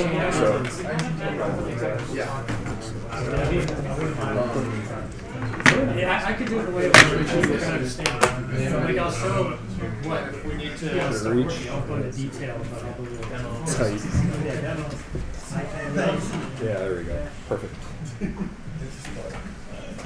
I'll try to put that together for next one.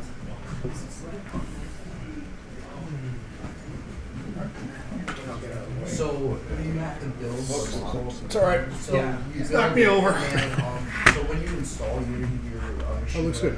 You want a clicker, or you got? No, this is probably better. Let me get it directly first here. For a Windows build, I don't believe so. For a Mac build, I'm not sure. Because between builds that you can install on product, you have to have the Apple developer license stuff with it too. Yeah, I think so. I'm not positive though. If you run it as like an executable, you should be able to run it as long as it's right file. But if you run it, if you want to, if you want to try to run it through the App Store, like to a phone or to an iPad or something, you have to run it.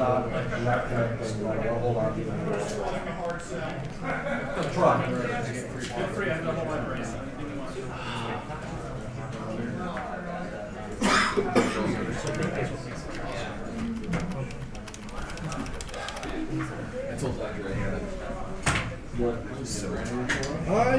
You've done a presentation before. Yeah. As many of these things. All right. Is this HTML? Yeah, we got all this myself. Triple the numbers. You did? I was like, it wasn't ours. We have 6.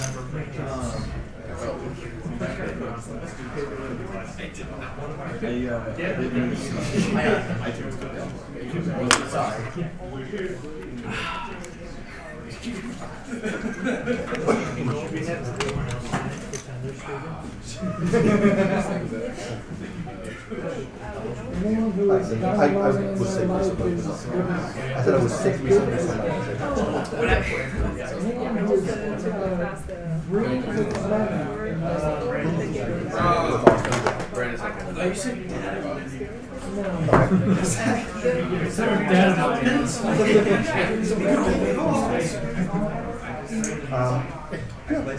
some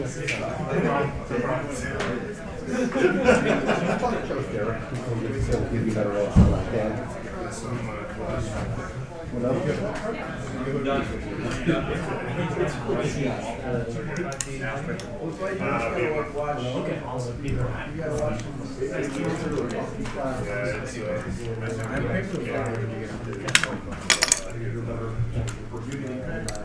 design stuff. That's anything technical. You need smart person.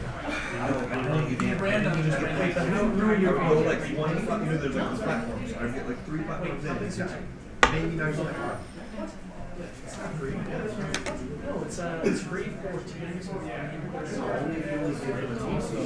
if you don't give them a serious project, it goes really fast. I'll show you later. I have all of our students use it. I feel like this kind of thing. Yeah, How do you get the broke theirs. I did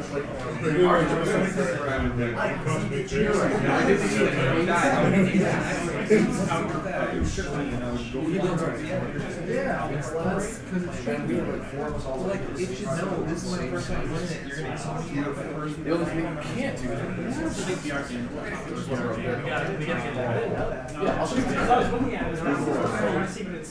doesn't say anything about collaboration. It's like Team seats, and then you can pay. If you go over a gig, you pay $5. $5 you get a 25 gig space. So I was like, why not? It's like, if you want experience, if they don't, they can still work with them as long as they're part of the process.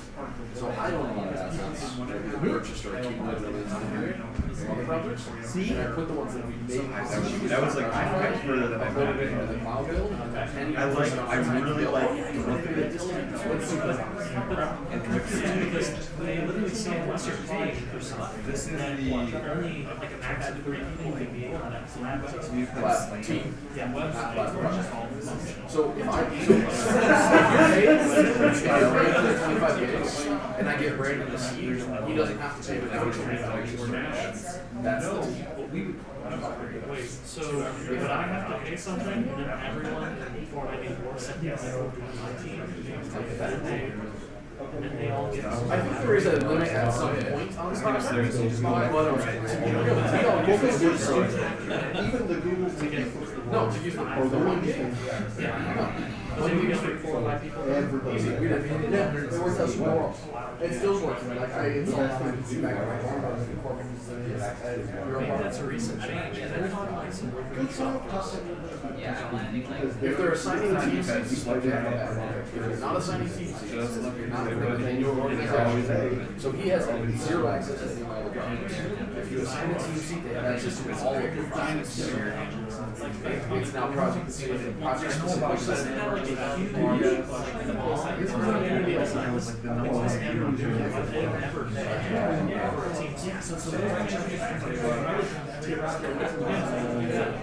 Because if you have anything that if you have the, I think it's the plus, you get Well, I thought you wanted to because I thought for the plus still you have to pay for extra seats. You do, but you get more gigs. So, and they're not about selling. They want to make it possible to adapt and generate. And it was nice. You're trying to make something. So, the engine is pretty magic. So I'm pretty sure that if they're going to make money anywhere, it's going to be on these servers. But when I'm talking to education, yeah, do it. Hey, it's good to see you. What? Yeah, we're doing a lot of one step away from the project.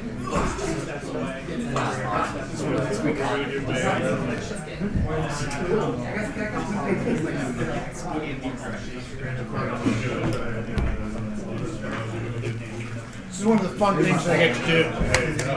I get to introduce the guy. Who needs no introduction. Oh, yeah, right. So Scott Brodie is the founder and creative director at Heart-Shaped Games, experienced game designer. Worked at, among other places, what was it, Star something or other? Star Duck. Duck, right, Star Duck. Euro Generations was an IndieCade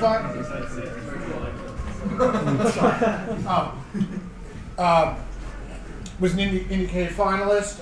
You funded through Kickstarter, released with success on Steam, iOS, and Android. Prior to Heart-Shaped Games, you worked for some company called Microsoft Game Studios as the XBLA producer. What else have you done? You recently launched Brave Hand. Yep. And you're prepping up for, this is a preview of your GDC talk. Exactly.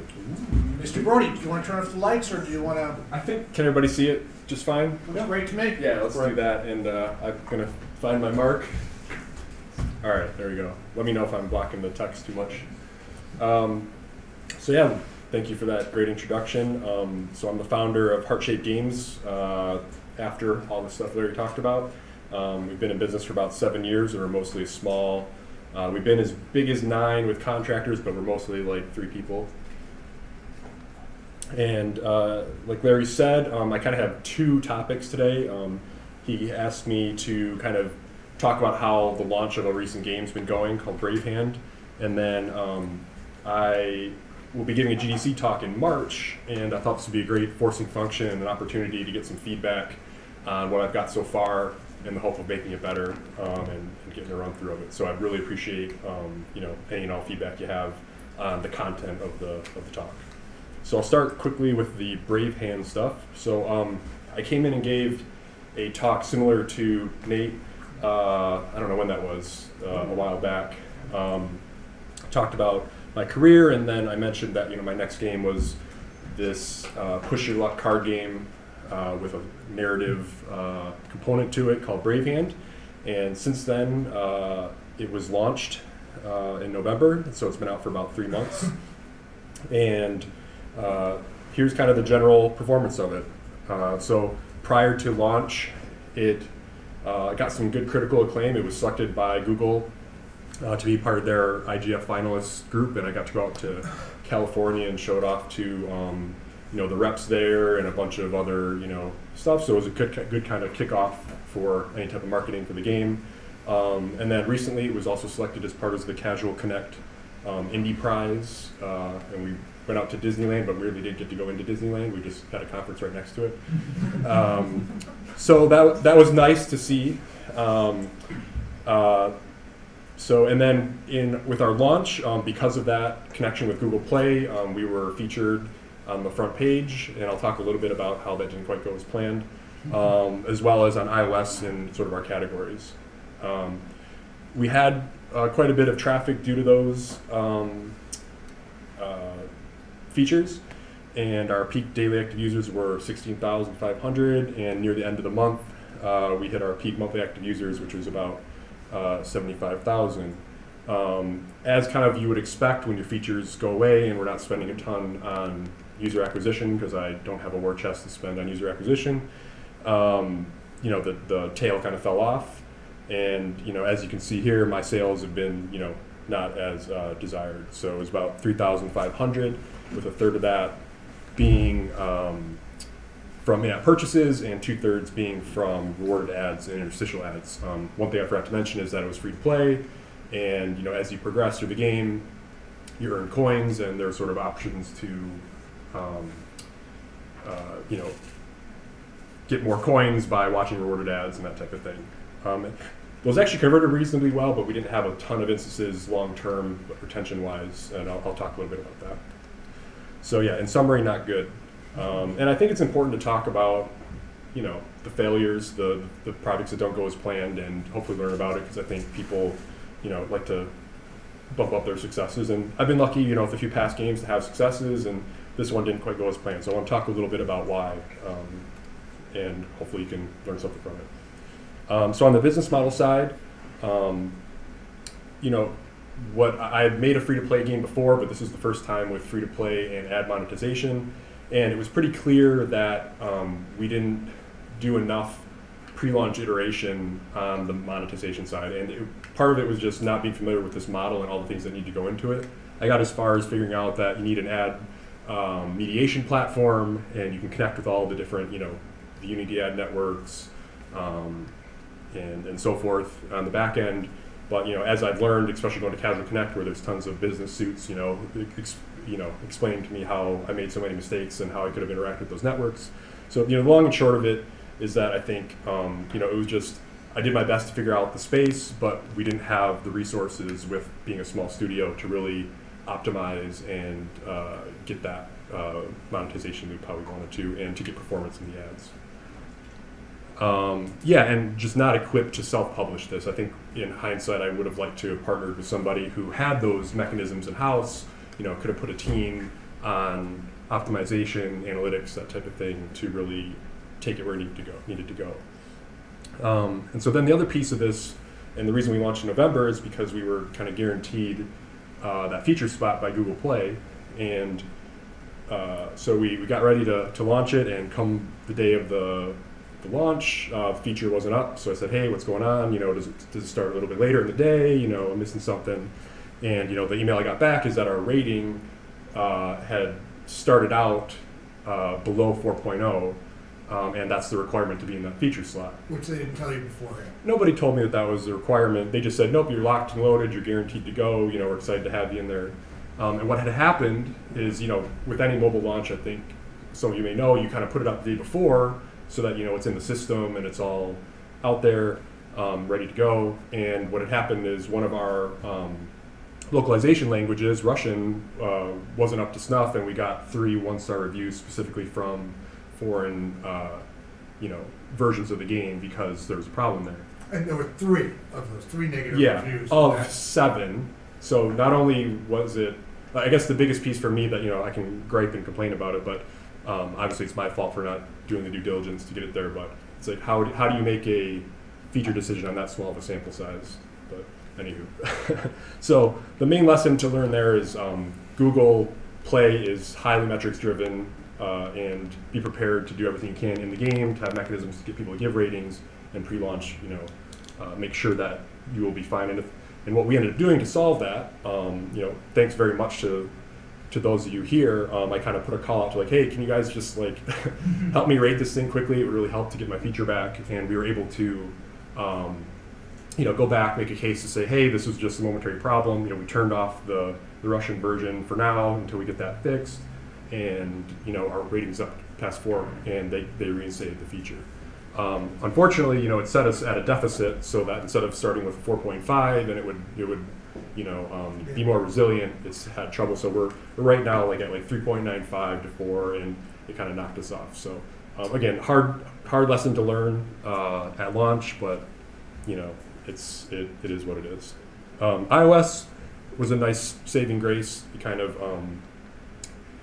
gave us a nice consistent tail, and iOS users in general just convert better, they're higher paying. So overall, thankfully, we had good relationships on both sides. I think I've covered all these other pieces here. So quickly on the game design side, I think the things that hurt us was that the game didn't have a clear marketing hook. And I kind of knew that going in, but I thought, well, it's free to play.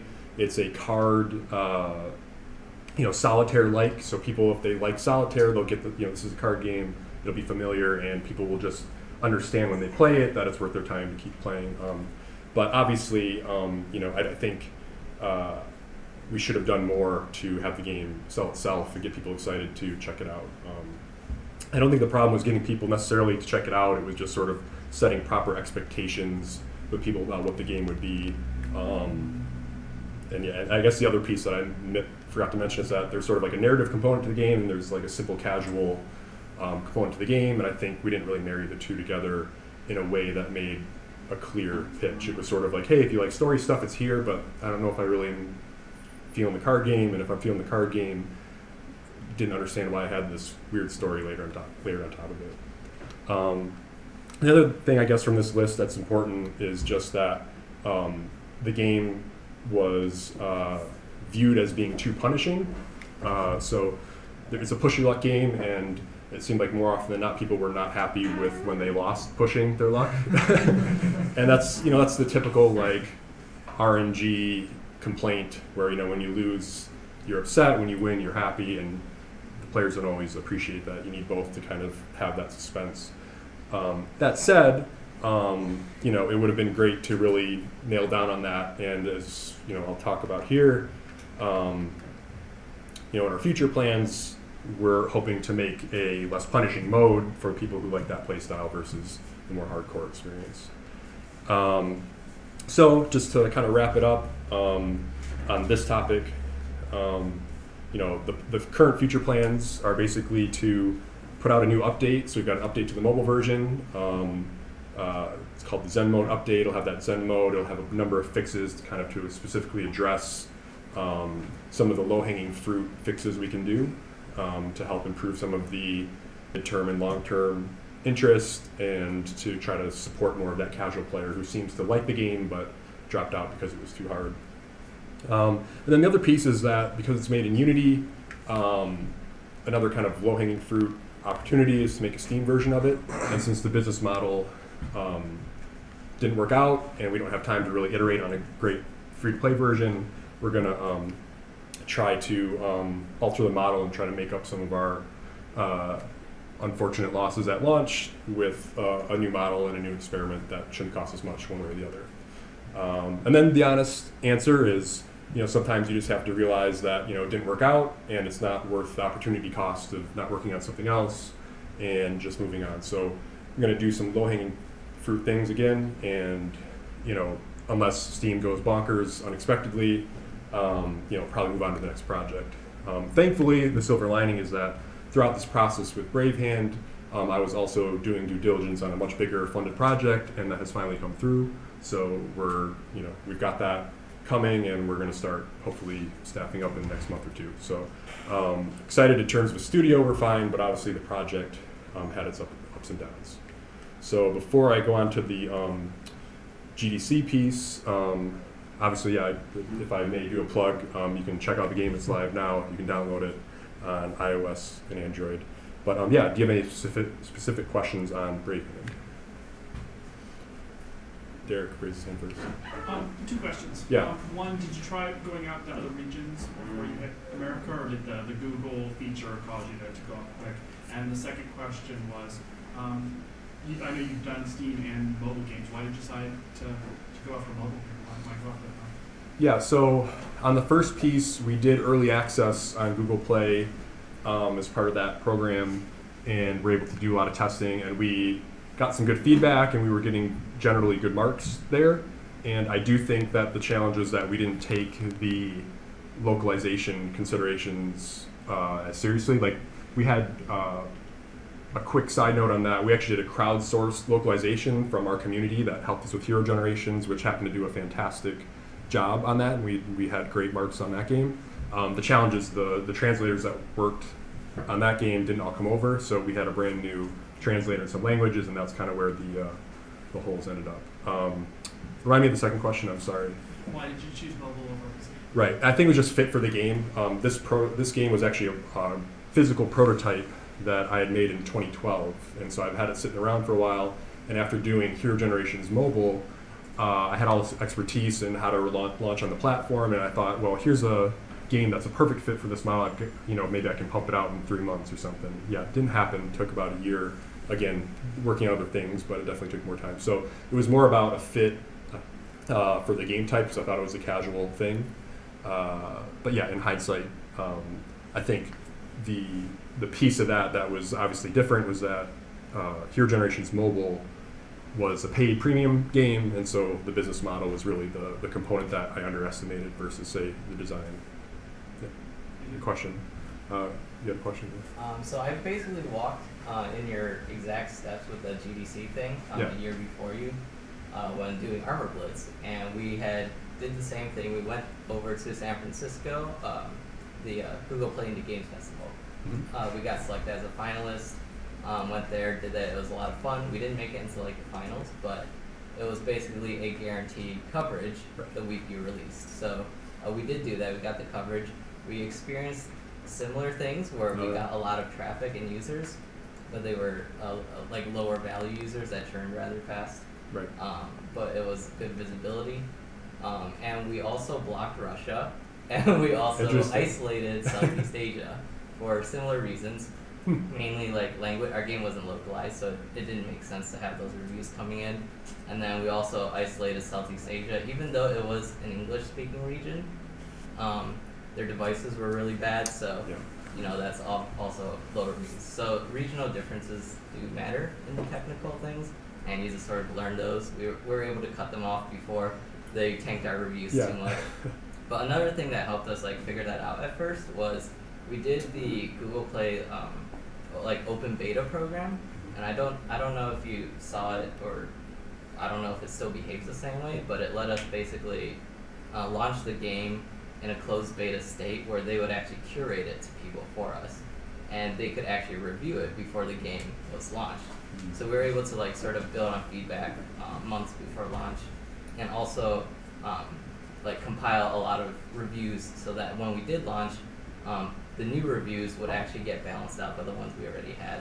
So I don't know if it behaves the same way, but definitely like the open beta program, or their closed beta program was super useful. Yeah, that's super interesting. Well, one, we should have talked before I launched, or should have shared information. Yeah, I did not know that there was a way to get ratings prior, because you can get beta feedback, but they aren't actually able to like give you a 5-star rating to like know how you're doing. Yeah. I think I don't know if that was the case. Yeah, we converted closed beta into open beta. Okay. Which then, like, because we had feedback, we were able to like tap into users and get them to give real reviews. And then we did full launch. So it was like a 3-step release. The biggest takeaway from that is that there's a community here that we all together know more than any of us know alone. So. Yeah. So if anyone does free to play, I've been through the entire freemium market, but I know it pretty well now. No, it's great. I mean, it's sad to hear we had similar experiences, but there are people succeeding in Android, so I think it's more about understanding the marketplace and really tailoring your game towards it versus, say, trying to have a one-size-fits-all approach to the platforms is kind of another takeaway for me. So, yes, that's great stuff.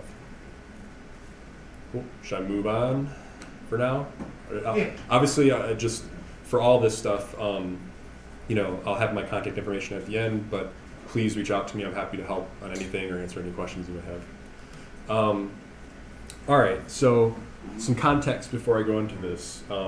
So this talk is a part of a panel talk on, or in the mobile game summit, and there'll be 3 people in total, and it'll be 13 minutes long for each of the sections. And the session is called the Mobile Game Designer's Notebook. So it's less about being like formal in presenting your argument, more about like, hey, here's some notes, here's some things that maybe don't take up a full talk, but are an interesting thing we've been thinking about, and let's talk about it towards an audience of like mid to advanced designers. So that's the intended audience of the talk. The other piece of this is that, I'm very interested in the content of the talk, although I'll take feedback on my speaking style as well. But there is sort of a slide prettiness and less preparation than usual component, but I will not make any more caveats. Please judge me harshly. Anyways, I appreciate your feedback at the end. All right, so my talk is setbacks as a design tool for creating impactful moments. So to start out, I'd like everybody to do a thought experiment. Think about some of the most meaningful or impactful moments that you've had in your life.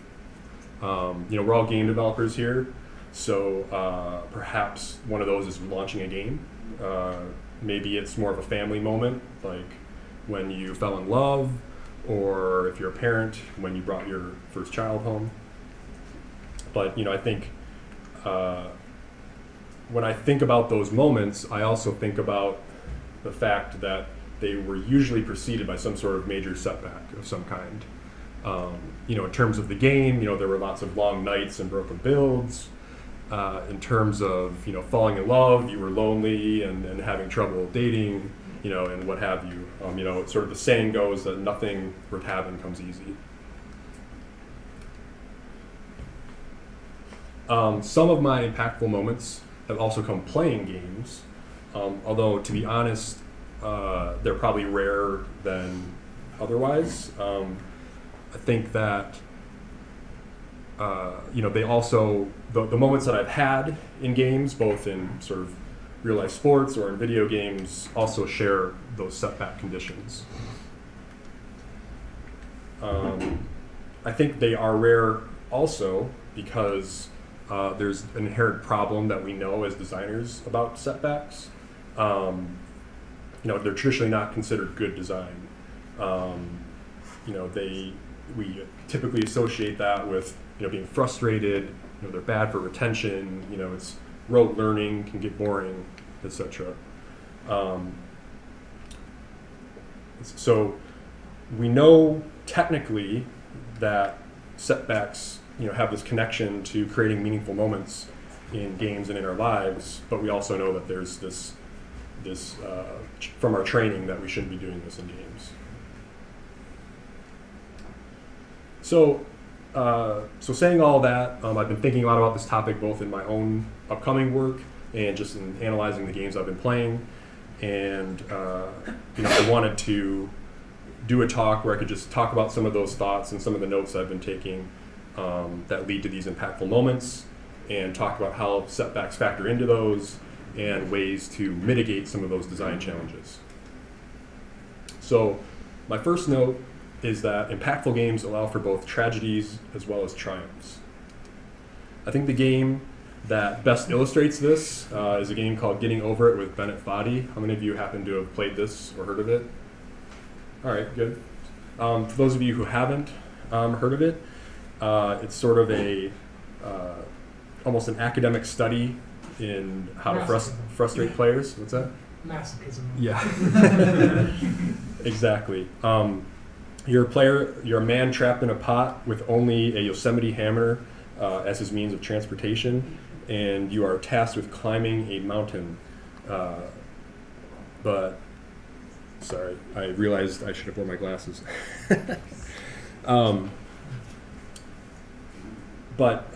So Bennett, it's a punishing game, and it has purposely uncertain controls, and that makes it so players have little room for error, and the structure of the mountain is such that it's very unforgiving, and you can fall all the way back to the beginning in that case. I think this was all very intentional, and Bennett has said so in interviews.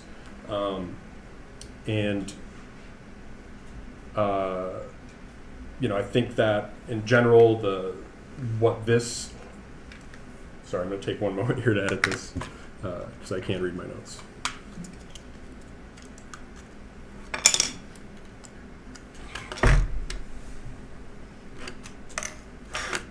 And my keyboard's broken, so I have to put an external mouse in.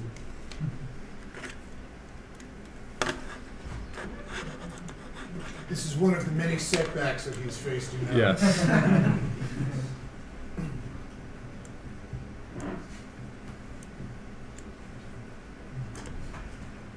Okay. Thank you for your patience.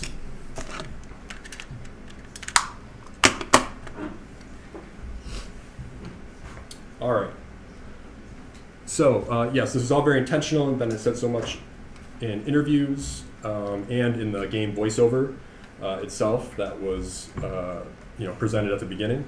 In short, by allowing the player to truly experience the complete range of extreme failure and success, the game is given a feeling of having real stakes.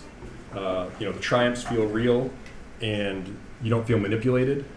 But the cost of all that is that there's sort of an extreme disappointment and anger that players might feel in the process.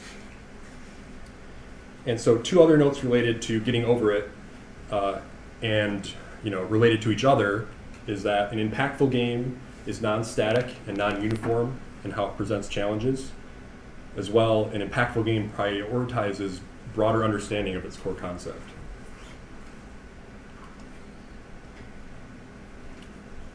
So I do think that the bold and extreme design choices in Getting Over It also make it a perfect example for the problems that setbacks usually cause in games. you face the same static level design over and over and have to attempt to execute the same difficult controls to make any progress. And I think that this doesn't really map to the real life moments that we've had, right? The experiences in real life don't let you rewind time and try again. The world doesn't remain the same. You are not set back in time to get another shot at avoiding your losses and rewriting history. The moments that stick with you require that you dust yourself off right where you are, continue on, and adapt. And I think that a game that speaks a little bit to this quality versus getting over it is a game called Darkest Dungeon. Is anybody? Are you all familiar with it? Tyler Sigmund's a buddy. Absolutely, yeah. Tyler and Chris are fantastic developers. And they made a really interesting game that has a very different feel than Getting Over It. So it's a very challenging, gothic, roguelike, turn-based RPG about the psychological stresses of adventuring. And the game lets your characters permanently die, regularly inflicts them with personality quirks, mid-mission, traits, injuries, and afflictions. And I think the one thing that makes them so smart and makes the game design so smart is that they made pretty much everything procedural and nonlinear. You can kind of, I don't know, it's kind of dark there unfortunately, but the actual map screen itself has sort of just regions you can decide to explore on your own, and there are different difficulties and different options. So based upon your party and your kind of risk profile you want to take on, I think that's, it was a really smart way to do it. All the characters are procedurally generated, and the dungeons themselves are procedurally generated. You might need to take a break even after like a major party loss, but you'll still come back to the game, I think, because it's not going to be the same. It's not going to be static. It's not the same challenge that you're going to bang your head on over and over again. It has a quality to it that is more focused on the overall concept that the game's trying to get across. Darkest Dungeon prioritizes, being non-static and growing your understanding overall, and it only asks that you explore and ultimately understand the full possibility space in the order that makes sense to you. And it's sort of, again, I say the concept of the game, and a good way to think about that contrast is like learning a fact and trying to memorize it and going to take a test versus doing a project and kind of experiencing it yourself and being exposed to all facets of it on your terms and how it connects with you. Sort of leading into that, my fourth note is the impact magnitude is influenced by how non-obvious and grounded the systems and concept are. So what do I mean by that?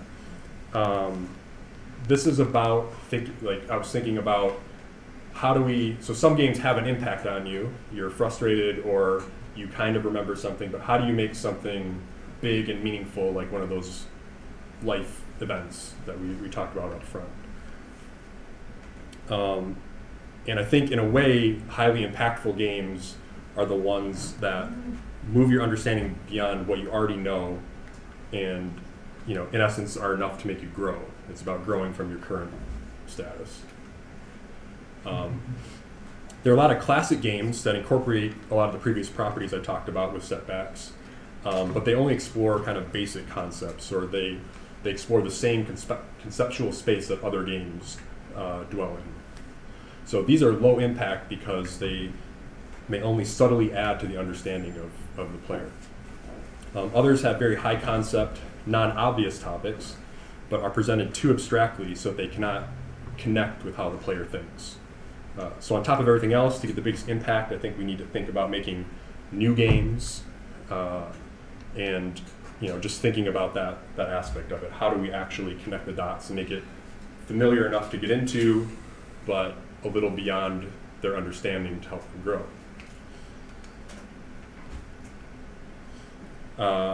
This is almost an aside, but another note is that impactful games need to mitigate the setbacks with systems for bouncing back.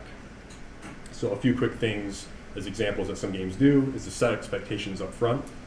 So a game like Darkest Dungeon, they literally put a wall of text up front that says, this is going to be bad. And you know, the game is all about making the most of a bad situation. So the reason this is important and what you're mitigating is that the frustration and the setback isn't going to be a surprise to the player. They're not going to be expecting one thing and getting another. You can do that, but you have to be really careful.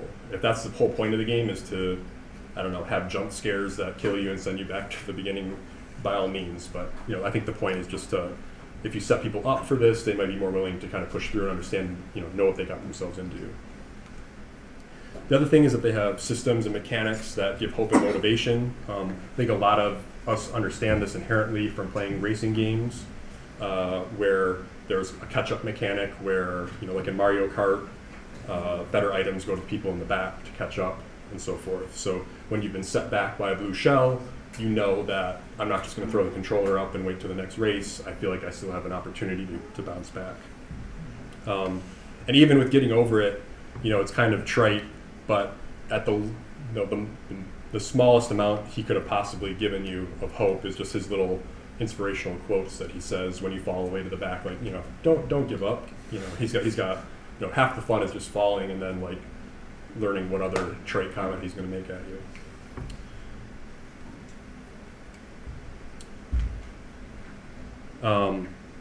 Then the last thing is systems of long-term interest. A game you may or may not be familiar with is a game called Her Story. You don't need to know much about it, but the key piece of it is that it just presents an irresistible mystery that you can't not want to continue on following once you kind of get into it. So when you get set back and searching for the next lead on how to figure out the mystery, you don't totally give up. You're really interested in that. And again, I think getting over it as an example works well in that he makes a point to set up that getting up to the top of the mountain is really appealing, and you want to continue forward because you want to see what's at the top. In general, you want to present a concept or an idea that sounds interesting and worth somebody's time to really put in the extra effort to keep going. So, and then finally, my last note before wrapping up is that you want to make the player, not the game, do the work. So it's important to note that the game itself isn't going to do the work. It's not the cutscenes, the art, the narrative, sending the player a message directly. It's creating a situation where the player comes to the conclusion themselves. The game becomes a sort of humbling experience, a moment to recognize, you know, I actually don't know everything yet. And I think that's ultimately the value of having a setback. You know, by owning the progression after being set back, the player owns the lesson and are changed. You know, they feel the lesson, they've been in the game, they've experienced it themselves. And they did it because they wanted to. You know, the setback is necessary to help people find the right path and appreciate that they've made the comeback. So, kind of in conclusion, you know, returning to think about the impactful moments in our lives from the beginning. I've often heard people describe an impactful moment as having been trying, but that it changed their life forever. So perhaps we can create games that give a player an experience they won't forget, that challenge their assumptions, set them back to consider something unfamiliar, but ultimately made them curious enough to grow and even transform into better, stronger, and equipped people. You know, and looking forward, I would think about how you can set yourself back in your design process and reconsider your own approach. You know, what else can we create? What paths have we explored? What blind spots do we have in our perspective that we can perhaps explore ourselves and open up for our players? So with that, those are my notes, and thanks.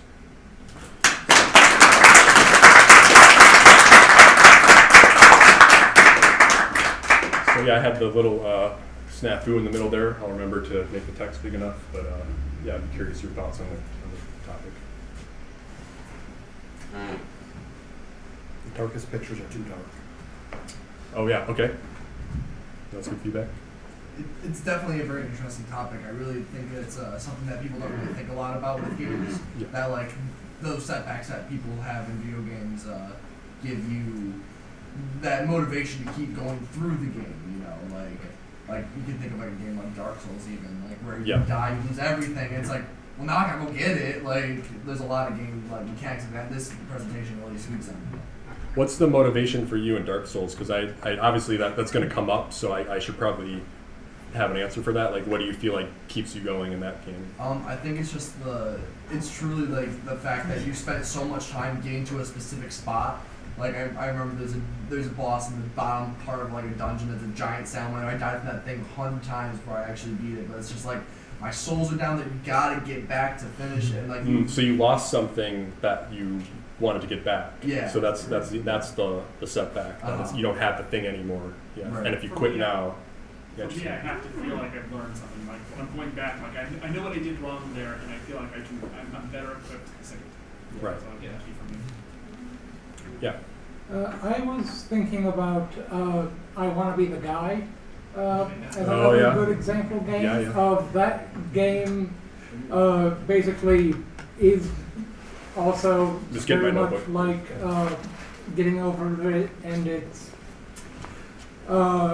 basically each area it throws a surprise at you. Yeah.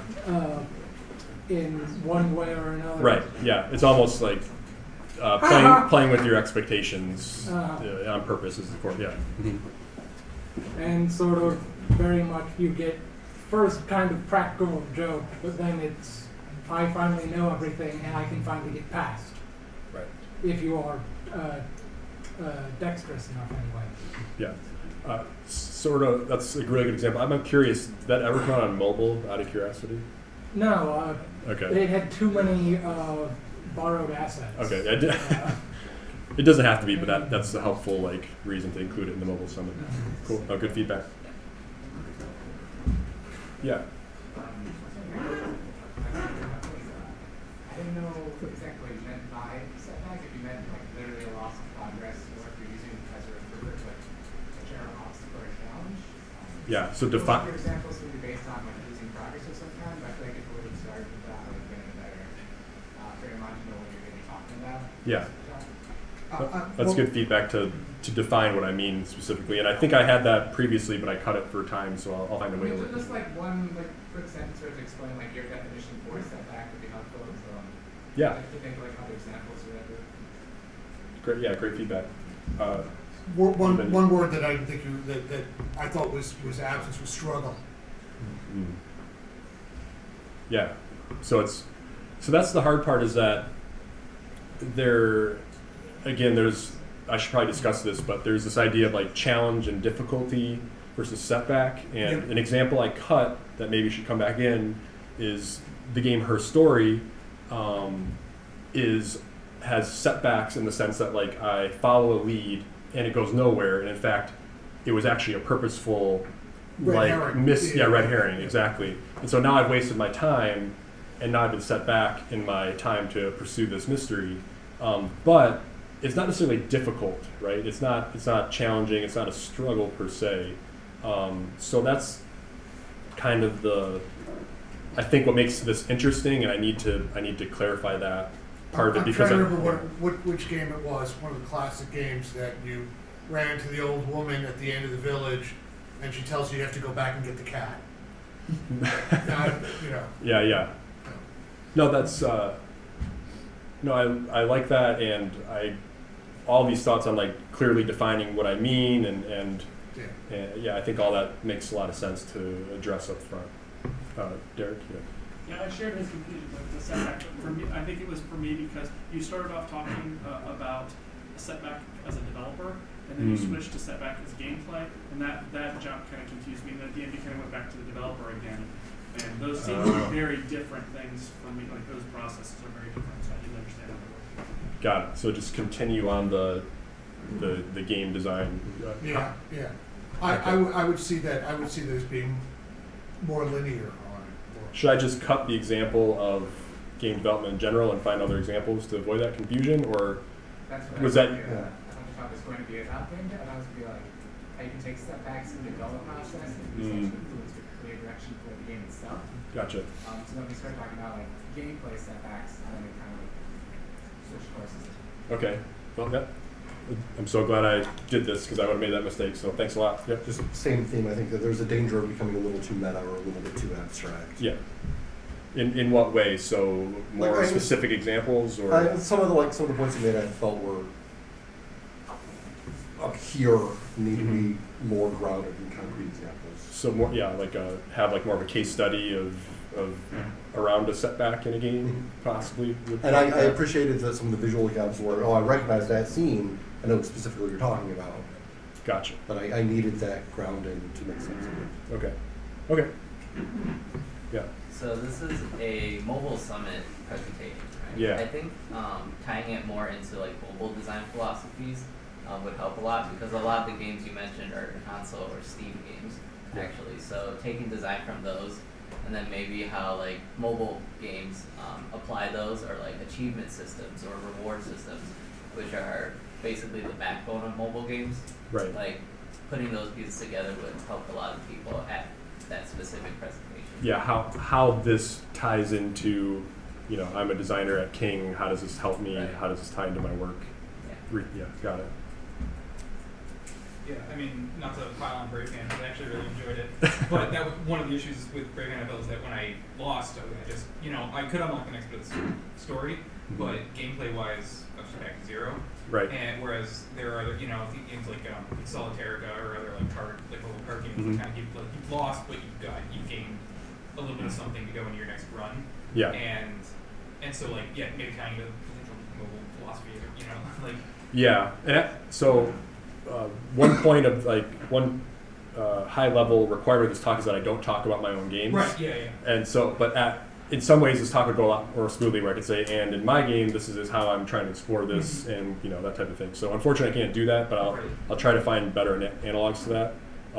As an aside on Brave Hand, I would agree with you that I think that's a component of the long-term problem, because the systems are there, just people don't value them. Yeah. Because there's coins you earn no matter what, that type of thing. So no, all good feedback, and part of the learning process of I was trying to create a game where you had setbacks, but it was my solution or my mitigation was to make the session short, and so the pain threshold was small, kind of thing. But yeah, no, that's a good example. Yeah. I mean, are you familiar with Solitarica? A little bit, yeah. It's yes, it's. I mean, obviously not. They're both cards, but that's about. So what's their solution to that problem that you like? Well, not necessarily the solution, but again, in Solitarica, your first few runs they're not going to be successful. It's a run-based game, so it is a little more. It would basically be almost like a series of Brave Hand rounds. Gotcha. But as you do, you're accruing some kind of coin or gem or currency that you can take back and kind of gain abilities, or even buy an extra life or something for the next run, or something that allows that next run to feel like you gained something from that previous one. Right. And so it kind of got to that, again, in Darkest Dungeon, I got set back, but I have a little bit of something that I can dust myself off. Yeah, exactly. And they give you a new round of characters to recruit, to replenish, and yeah. I agree that should have a home somewhere in the talk. Yeah. I was thinking about how, particularly because it's very focused on mobile games, if it would be a good idea to address how setbacks, because you're on a mobile platform, might more easily persuade or make someone just stop playing, as opposed to when you're on console, you're at home, you're more invested. Yeah, exactly. But if you're on your phone, I could just turn it off and go back to Facebook or something if it gets you frustrated. So maybe keeping that in mind and how people might be influenced by it. Yeah, no, this is really good feedback, because I think I cut a lot of stuff for time, but I cut out the interesting bit, the pieces that people would care about, and I focused too much on the preamble of explaining it. So I can probably find ways to shorten the explanation and go more in depth to applications. So yep, I agree with that. Thanks a lot. This has been really helpful. Anything else? All right. Well, thanks if we're all done, then hey guys, something that we really encourage at these meetings, please hang around for a while and socialize with each other. There are a lot of assets, a lot of resources in this room. Thanks, Scott. Yeah, thank you.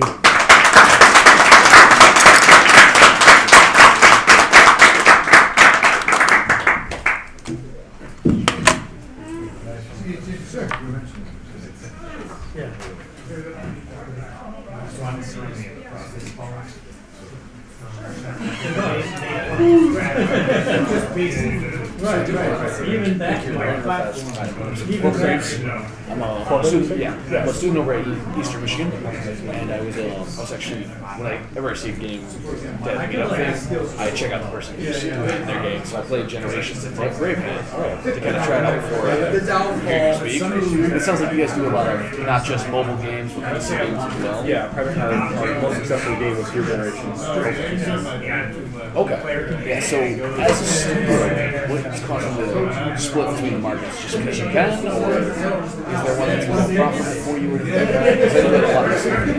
So yeah, the short answer is, I made Gear Generations successful. I thought, well, we want to expand the audience for the game, so let's bring it to mobile. Right. And I also used Gear Generations mobile as a way to learn Unity. So it was kind of just more opportunistic, and unfortunately, Gear Generations mobile has been fine. Right. It's been more break even than open failure kind of thing. But yeah, it was just a choice about what fit for the game as opportunities, expanding our audience, expanding our sales. Yeah. So going forward, you guys plan to focus more on mobile, or you thinking about that? So the next game is going to be PC focused, and more going back to what kind of works for Gear Generations strategy. Awesome. Yeah, that's the hope. Yeah, that's awesome. Yeah. Cool. Thank you. Yeah. Thanks a lot. My name's Corbin. See ya. Oh yeah, I'll be around. Steven? So I say, I thought the difficulty was great in Brave Hand. People are scrubs. Exactly. I was the one who said that means I wanted more negative feedback when you lose. I like that, oh, well, you blew it. What? Because that's the fun part of the game. Yeah, well, that's the thing. I'm here for a certain type of person. Right. I just wish there were more people. That's my problem too, yeah. I want to make games that only I see what's that like that. I think that's the lesson. There's no reason not to support multiple play styles. There's people they want to play the way they are, so it's about it, whatever you can do. But I'm with you. I liked it. When I played Drop 7, I always played hardcore. I'm that type of player. You don't play. Yeah, I'm developer, yeah. I can't wait for that right now. I posted on the dev channel. Which dev channel is that?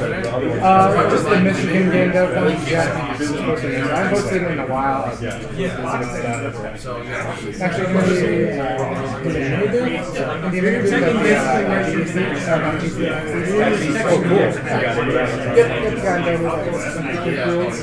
Actually, most people by far. Sometimes I've been around so that'd be intense. About 2 days.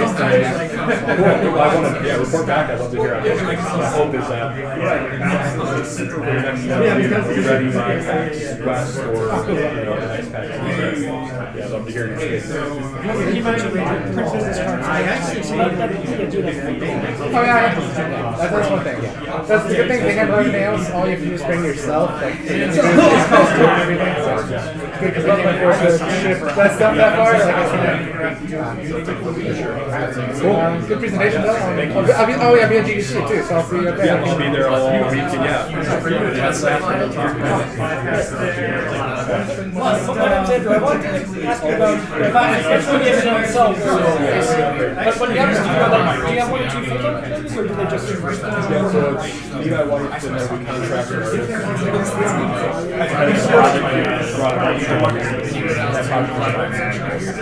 So in this scenario, was that a huge setback that you owed money to? Oh no. You no money, so we paid artists. So we formed quality competition. We spent self-funding. But it's good to hear someone didn't necessarily make it easy. The hope is I can somehow in the future apply that lesson to help the future game. But anyway, How you doing? Tristan. Yeah, this is actually my first time coming to one of these meetings. I'm not a game dev, but I'm researching in Southfield on something called Wildfire, which is designed for mobile app developers to increase user acquisition. You say, that movie was based on a card game, right? Have you heard of the card game Phase 10? Sounds very familiar, Yeah, it's like maybe 5 minutes card. So, Ron was the guy who created that game, his name is Ken Johnson. He's one of the 3 guys, myself working in the office. Oh, really? Yeah. So the physical version of it, or is it a mobile game? No, he actually created the card game. And then a little while back, he decided to make another board game, and then he tried to make a mobile app out of it. And trying to get people trying to do all these different parties. So there's got to be a better way to do it. Yeah. So that's what we're doing. Yeah, we're actually right now doing a beta, looking for beta time. Can I sort of lay out quick points to you what it is and not get just here? Sure, if you have a card, or I should have put my.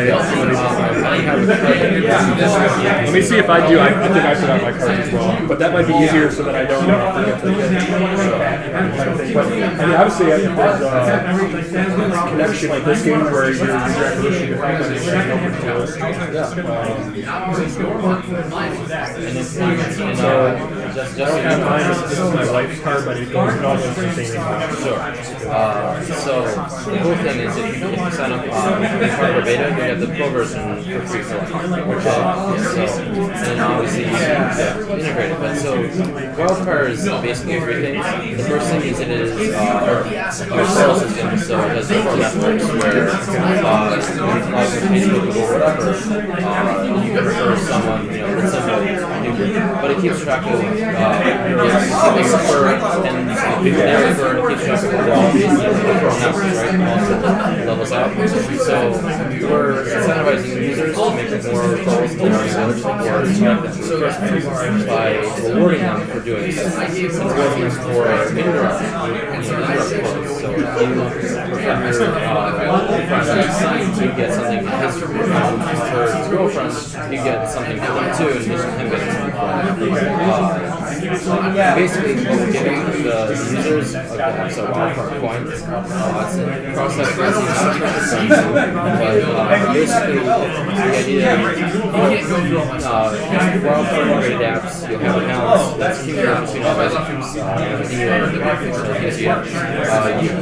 basically for those game apps, we want to tie it into in-game achievements so that the devs can reward certain points after whatever based on your reaction get more why would I have to create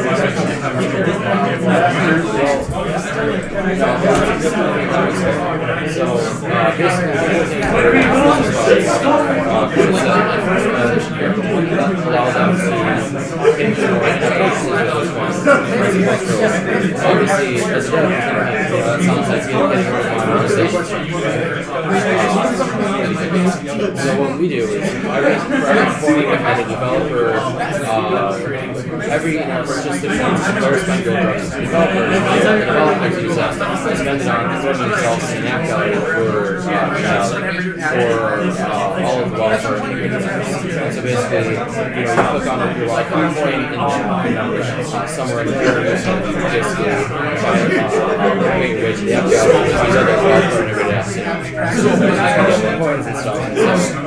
We're working on getting people going on this so that we can have a really good situation, say, pull through kind of potential hundreds of thousands of users. Yeah, obviously, Ken Johnson is actually looking at apps that already have set number of DAUs to try and get apps populated in the app gallery to get that player base there so that that's willing to spend the effort to integrate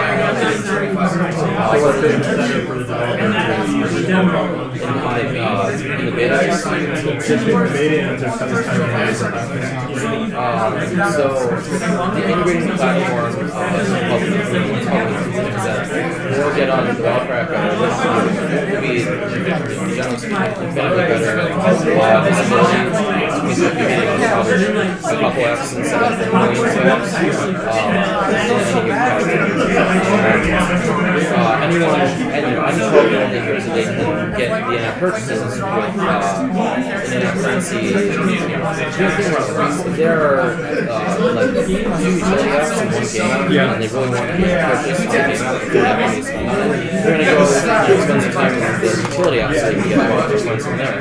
Then go and game app and spend that second, right?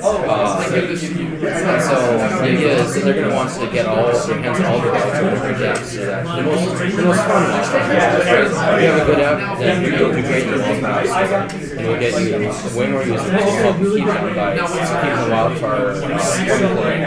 You're getting things for referrals and the activities that refer, people that refer, all coming back to them so that they can keep using that. You're really addicted to the game. So the things we're using for one, you get the full version, which is many apps as you want, integrated for like there's one subscription for the full version where you want to you'll get the analytics that the full version provides. We'll give you your own bundle of wildfire coins. You'll be one of the first people when everyone comes in and sees it. You're going to be right there right after that. There may be other things. Sure. I think it's hard for me to grasp everything right now. Yeah, that's pretty late. No, I mean just like, so my perspective, I guess what I'm getting at is the problem with any early platform is yours there's a cost of time integrated, and also that is a financial aspect, either indirectly or directly. And so I think that's what we got to solve. I realized I needed to. I agree, and that's what we'll be talking about. Like one of the things I I'm happy to give my if you have to say feedback, I'm happy to hear the business plan. So if you have see like from my perspective what we and if you know if there's anyone who's here that is particularly looking for something like that, just let us know. Well, probably either I or someone else or Ken or Lee will probably be here next time, so we can do one of the things I was able to get here. It started because I was at another meetup over at Arbor. It's actually not I will send this to best contact is send or just contact at archerygames.com or Scott. They all go to the same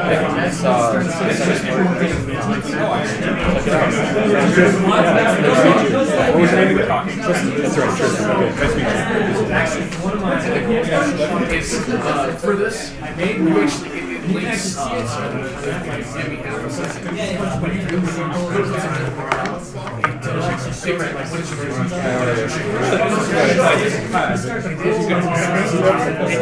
love to about 3 I work for Ben Liquid. Dream Games. Oh, okay. Yeah. Cool. What do you think? I'm the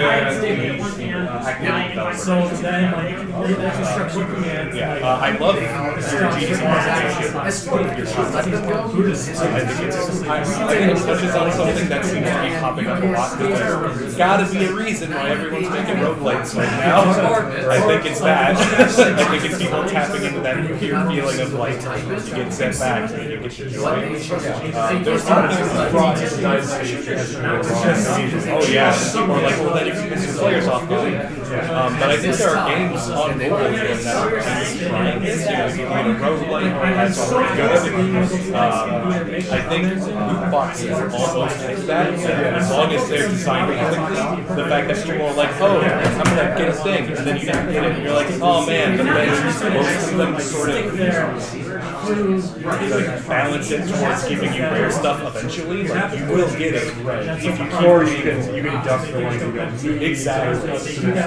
You'll build up towards it, and then you get it from there. So I think that's one thing. And yeah, any roguelike that seems to be huge. This run-based game seems to be. I mean, that's been huge forever. Your generation is basically okay. And we had that before. Our systems basically every step right now here is his life, and then you have to find a mate before you die. Oh, yeah. It kind of resets you step back, but you kind of get your character and the game changes. The preparation thing every time. Yeah. It's a new opportunity to get better. So right. There's sort of this loop of setbacks being adhered to it, and that game worked well. Yeah. I had to I went through an algorithm that took them out. Yeah, I mean, that's super cool thinking idea to try and explore setbacks. I mean, there's a reason that, as a developer, I really liked the, what was it called, the Beginner's Guide. Loved that game. Fantastic game. It has essentially, if you think about it, the same message as Ben Foddy's games. But, getting over it struck a huge chord with everyone because of that frustration that the Beginner's Guide doesn't really have. But it's the same sort of story about being this sort of person, who has to keep banging their head against the wall to get the thing they want to do. And, I guess the Beginner's Guide is sort of the outside person looking at someone else who's successful, and then Ben Foddy's is sort of just trying to follow in his footsteps of, I guess, bashing against the wall. But so essentially, they're both successful in different ways. Yeah, they're maybe they're for different people. Oh yeah, they're definitely for different people. Yeah. I enjoy both of those games for different reasons.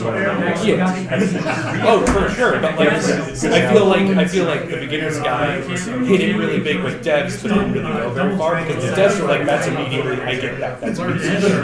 But it wasn't broad enough. It wasn't broad enough. It's still great. But I'm a game developer, so of course I thought it was fantastic. That's my story there. Like, oh, cool, that's me. But you didn't get, getting over it was everybody gets the feeling of trying to come out and fall down. Everybody gets it. Everybody's like, yep, I've been there. I gotta tell you, this is the best $8 that I can say, yeah, sure. There you go. So I don't My favorite thing about my Logitech, there you go. I'm going to be honest, I like my Logitech wireless stuff. They have the little thing that you can plug in and forget about, but they feel too much to me. My favorite thing about my wireless keyboard is it came with a USB plug that's about that big. That all it does is you put the fob in it just so it's big. And I was just like, now I don't think it's going to break. And I love that about it. I'm like, ooh. This doesn't feel like it's going to break the second I operate the big eye. The other thing about first of all, most of the time, it's one of my languages. Brandon, what's your favorite? Everything else is really tag on. I spend a lot of time at the start. Yeah. And I was like, oh, that's pretty good.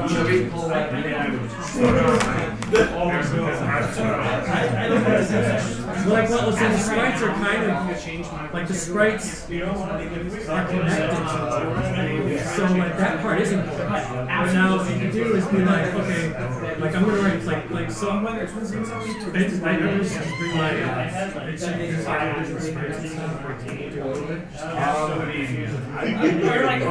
I'm not using the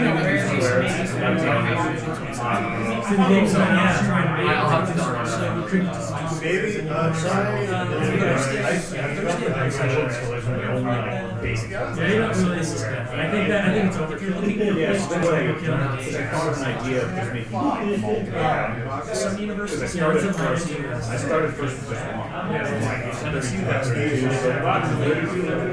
And I was like, but what if I want like drop in? Oh, nice. So my engine, actually my engine perfectly simulates and object can be boxes, and it can even have filters. So like, one thing I did is I got a guy, and I put like just he has a little one box on his head, and that's like, I literally simulated like him going like this on like like on Mars or something.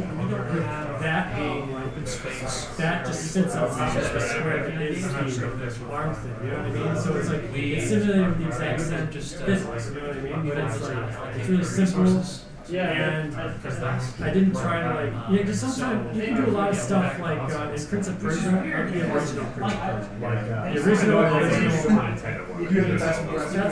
That was similar that you sort of run. Yeah, but it's sort of like you're kind of like hooked into like certain movements in very specific positions. It's not like Mario where very jumping. Like the guy automatically jumps down this tile and stuff. Yeah, it's very like you're kind of integrated, but like mine, I feel like it just wouldn't be integrated at all. So it kind of feels like it's yeah, that worked out really well. I also had like a tile, so I made a tile that was a boat, put it in the water, and kind of make it jump on the boat, jump on it. It's like some really interesting things. Definitely take a look at this.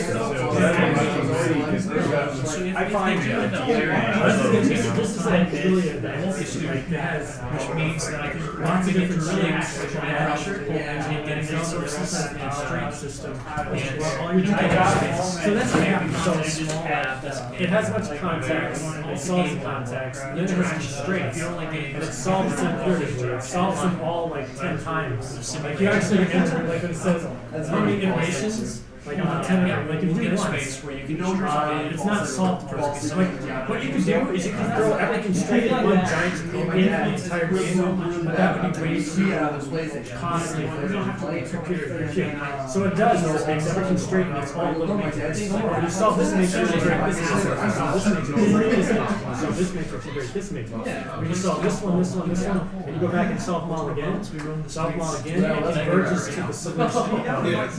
The giant finding the actual solution. So you're basically just finding your guess based on how many iterations. The more iterations you run, the slower it is, the more accurate it is. So that'd be really interesting. I find, when I look up if you're interested in physics, but then it's also interesting because then if you have a specific type of thing, like let's say when you have a wheel and an axle, in box D it makes that one constraint. Like they made it into one matrix because it's such a common thing that they just need to be a wheel with an axle. Yeah. So he made that into one. So now like some people made a blob constraint. So it's Gish. You see Gish? I mean, it's I really great you're a blob. Really great game. So I have physics and you're in the blob. It's a blob. It's a blob actually like physics. I kind of know how that works. For instance, like I've been teaching for 6 semesters. But even if you don't write it from scratch, if you understand how it works, you're going to be like, oh, like you might have an idea, like, oh, we're going to do this, but then if you understand how it works, I understand the conversations like I had some ideas like like a pixel shooter. It's not very good. There was a pixel shooter. It's a little bit. It has a little bit fluid simulation. I was going to make a game. Pixel jump shooter is the game I used to make, but except you can wizard shooting. Better for that type of engine. But like it's like I was thinking of these things before I even understood how to do it. You know, so it's like now I realize like, damn, that's not it. But I wanted the core of the game to be. Simulate all that just from like one piece. Another really, really useful thing is being able to say that that just kind of makes things feel efficient. I don't play so much puzzle. They're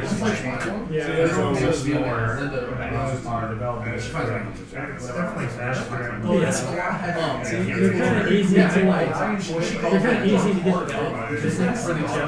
to get the geometry. There's a simple geometry. Just square this square, that square, that square. So the geometry. Well, some of them get it. But yeah, like I call it the geometry. Like you imagine you have these cards are in play. These cards are in your graveyard. That's like the locations of the funds of the geometry. This affects small cards in your graveyard. This affects small cards in play. This affects all sorts of. You know, it's like a really simplistic geometry. Hours of time.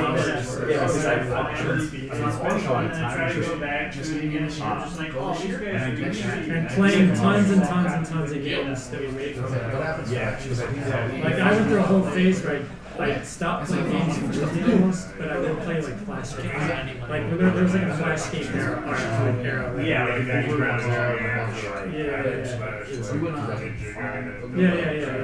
Like everyone was making issues. She'll be the one who goes to war. Yeah.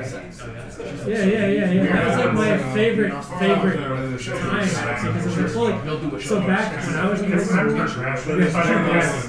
and tons of people just making games in Microsoft Basic. And then like that just stopped. Like it was completely done until Flash came out. So Flash came out, it's like that same kind of like mood where it's just like a bunch of like creative people just messing with it and making stuff and making weird things. I didn't really have to be that good at it. It kind of did everything for you, and just like, this is awesome. I love this. And Game Maker, like they actually took out the section that was my favorite in the Game Maker website. Because I want to go with the section around. It's like, no, you destroyed the thing that I love the most. Do you have just a specific game Maker, like nice online when I was working on Arbor. I started game stuff, and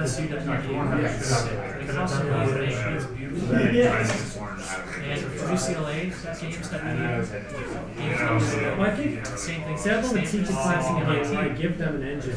That's very so that's something that you could like physically. I mean, they're still pretty. You're looking at the only two people besides Dr. You know, they're pretty tough to use. If you need to extend it, you got to know how it works, and how do you want to extend it. Like Havoc. You know, most games are made in Havoc. If you can make games grow, I've heard of that. Yeah, like pretty much any game, Dark Souls or something, you show like one of those Havoc. You know,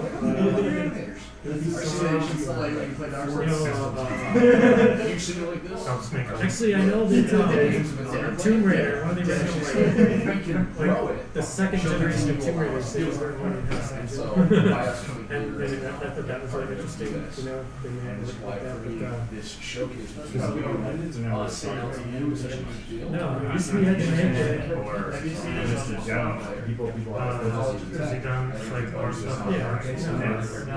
What if you did want to make these you couldn't get outside for online, very cool. And then you never really a lot of indie games. A lot of indie games on the yeah, no, I see it. Like I mean, that's part of it. Getting into an indie game. That's fantastic. Well, I love to make games. Like I love to make games. So I wanted to make an engine where you spend more time designing the actual geometry rather than trying to fix the fucking thing that goes to the platform, or this goes to the wall, this doesn't arc quite right, this doesn't swing quite right. More field trips. You know, like where someone can sit down and be like, oh, I want these to stack on top of each other. You know, make the Castlevania. Like in Castlevania, they have these gargoyles and fire and stack with you. You try to kill one, they'll fall down. You jump on them. You know, you can actually make you can slide on platforms. Like there's platforms and you go back and forth, but you can jump and slide on it as a moving. That's sort of they'll like drive on just thinking about and they're like, oh, and my engine. particles can be moving at infinite speeds and still. Which is surprisingly easier like than getting the bullets can be. This may be up there. Brain soft is done. You get that like 2 or 3 numbers. Your age I think next month I'm going to get to. I want to actually present what I've already done with my. I've gotten like. So I mean, basically, I just wanted to make a game that was. So wait a minute, you actually done that engine? Yes. Yes. Like, so. I kept going back and forth trying to do something like Box CD and trying to make something there. From scratch, it's always like not quite good enough to be like sellable. Box CD, it still looks too complicated and goes a little further than I wanted to. And so I finally made something in between that I think is marketable. Not marketable, like I'm going to sell this engine to people, but if I made a game with this engine, the game would be smooth and it wouldn't have any sort of like screwball nonsense. It's like it's professional quality. Like I would feel comfortable having bring some stuff to demo. You can I actually finally, like, it was like a super eureka moment when I did it, and it finally worked, and I was just like, this is what I've been looking for. Like, it solved so many, it solved like the hardest problems to solve. In fact, every time, like, I tried making many, like over 10 years, I kept trying to make an engine, and they always had problems, and this engine had problems, this engine had problems. And after I kind of looked at, so with the engine I have now, I kind of went through like hardest process, mobile, console, everything. It's just an engine. It's just math. It's literally just math. If I program it in C++, it would easily like right now it's an action script, but I'm kind of actually I need to do it in C# or C++. I'd like to kind of like I'd like to make a game with that. The lower the level, the faster it's going to go, right? Okay. Yeah. I mean, it would be nice to do it in something like Unreal Development Kit. I'm not sure if I can implement my own. I'm sure I can. It's going to take a while to figure it out. But it would be fun to make a game with Unreal Development Kit where I use my actual engine. All right, thanks for coming. Like, so it solved some problems like moving platforms. This one we were talking about, this platform where you have things that are together and it kind of bounces on the edge that's not really there. The edge together, that one, and then, tunneling. Those are like 3 problems. Like, okay, I'm going to my entire engine, I'm fixing those first. And everything else will be afterthoughts. And so, like, it actually has the string. Like, I actually have the string together. Like, we were just talking about. But it had to be solved after, like, I solved it the Box 2D way, not the, like, if you just try to, like, I have, I can do a whole presentation on this. I was going to tell you, don't. We're right behind. Do It's Berkeley then. I don't know, Austin. So we told Austin. Yeah, Austin. our favorite selling point. I'm going to definitively say yes. I'm going to do a presentation next month. Excellent. Cool. On physics engines, making your own physics engine. Awesome. Not just physics engine, but engine in general. It's been a while since we had a real nitty-gritty technical talk. Yeah, So, I mean, nobody does it anymore. I feel like that's the hardest stuff. Is really find resources on. So back in the day, hey guys, I don't want to interrupt any of the technical discussions, but can I do a last call for pizza? There are a couple of more slices left. I can sell you a couple, 3, 4 slices, then I can consolidate boxes. Go eat. so back in the day, you want to make a video game, it's like, okay. Guilt works so great. Don't eat because you're hungry. Do it for me. Of course. It's like, I wanted to make my own GUI framework. Like if you go look up, if you look up how to make, like if you go research GUIs, they're going to tell you how to make a GUI in a framework that's already there. Yeah. And I'm just like, no, that's not what I'm looking for. Yeah. I want to know how to make a GUI framework that is very flexible. It's like all kinds of bad. That other people can use or just. Yeah, and that type of shit. So yesterday, like before I was leaving for my what I'm most interested in is like the way Unity does it. It's a component on the laptop, GUI framework. That I think is where the feature is. Desktop PC, saved it up with Dropbox. I'm not a Unity person. Creators of Unreal Development. Oh, I haven't worked with any of those. And I'm like looking at my I'm against 57% object hierarchies. 58%. I'm sort of waiting 50. Now rebooting now.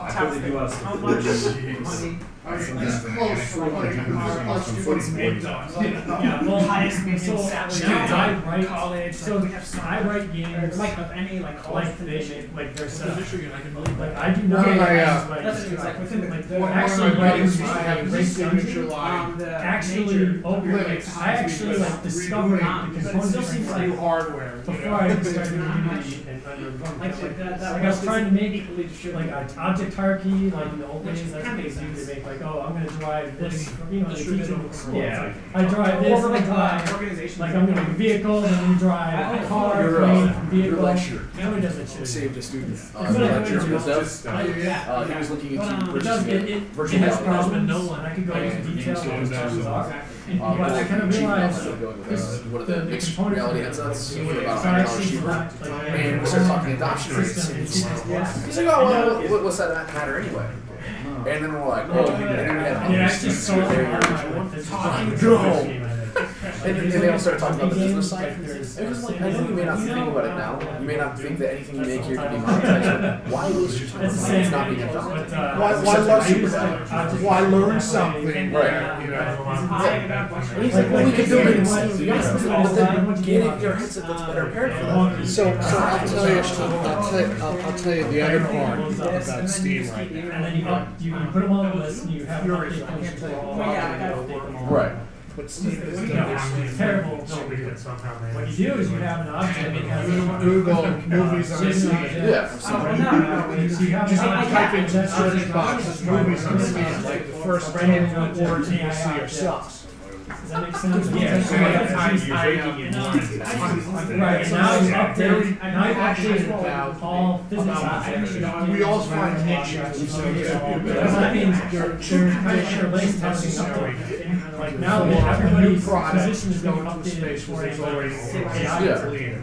And number one is you have to have something better. Like so many But that's not sufficient. This object before There has to be dissatisfaction with the program. So one of the things that's been projected, but I think it's bad, was because before there was progressive, before there was insurance, everyone hated insurance sales. So it's like doing it that way, just Punch on the show. There was tremendous dissatisfaction with it. And so when you ask people, would you do this through a website?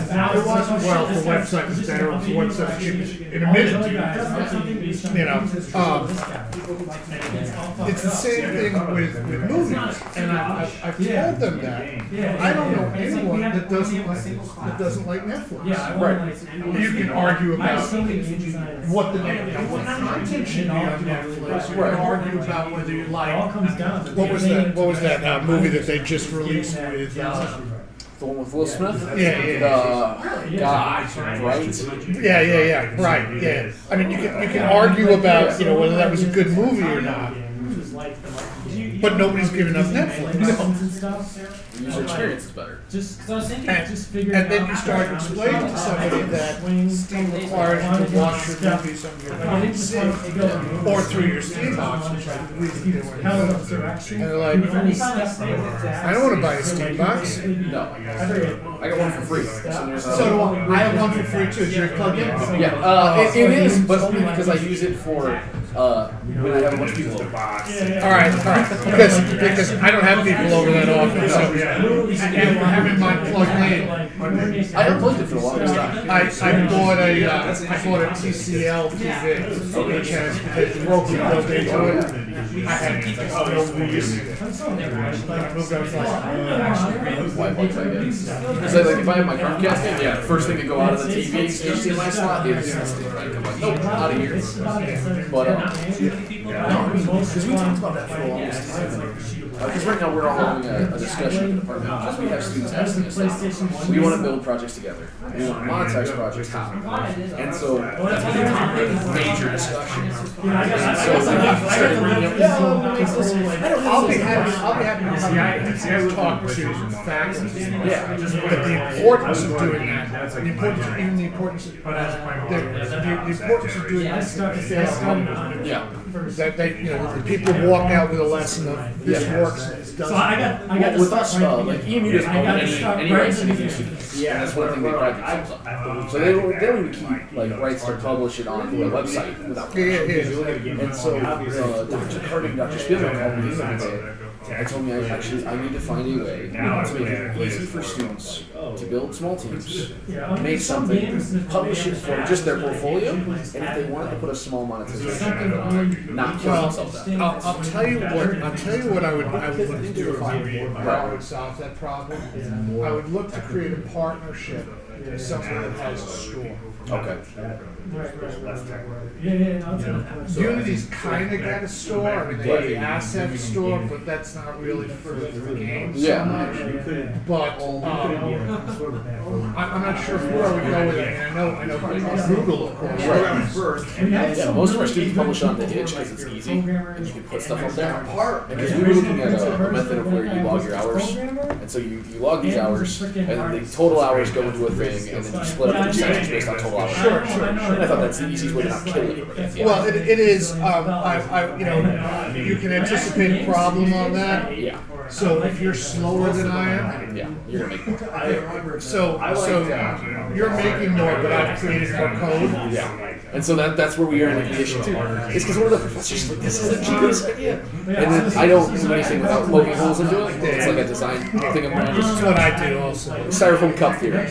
You take it and you stab it a bunch. If it still holds water, you're good to go. Absolutely. And so I'm like, this is a good idea. You have one frame. And so we started doing it. The next frame is penetrating. Programmers are going to get upset. Because an artist is going to take more time to make one asset than he's going to take to make one section. And so that's where we come back to you're going to have the guy that cranks out all the shit. I spent 12 hours on that. Yeah. And so that's where the problem comes. It's been a fun I got some ideas to like simplify. Like actually, I've never seen the game Hammer One. Yeah, I've seen it. I have a feeling it's like he took his down like the I'll look about that. Good, looks like I'm getting another lunch drink from the garden. One of the problems is we're starting to figure out. But that was definitely, for me, the thing that made it so awesome is we're trying to get as many speakers out as we can. Because like our gaming side is lacking. We have Kickstarter come out for our animation series, Forge comes out for our simulators and our high detail monitors. I was like, but for our gaming side, Dr. Spielman approached me and said, take it, do what you do with it. She goes, if we see some improvement, cool. If not, oh well.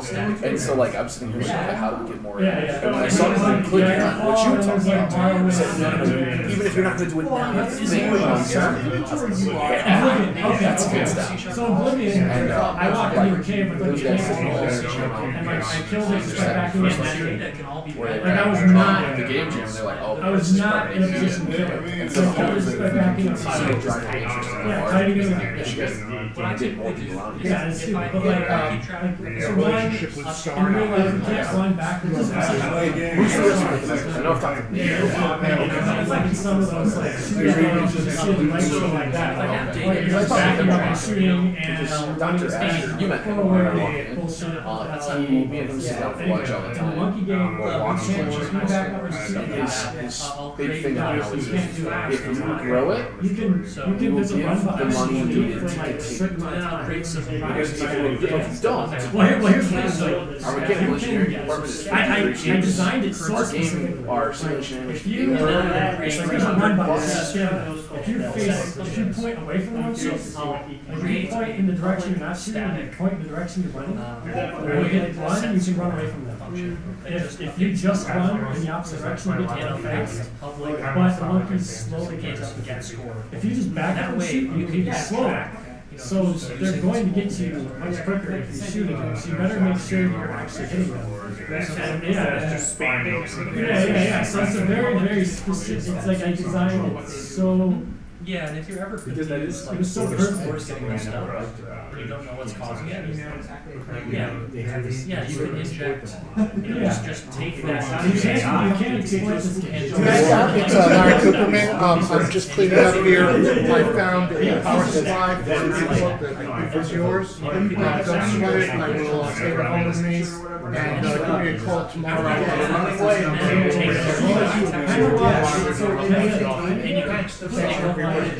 really liked how it's actually it's like a mechanical glitch. I actually feel like I'm doing $200,000 so we weren't allowed to touch until the VR. The question is always Ford calls them because they show up, they give presentations. Ford calls them. So I was in contact with games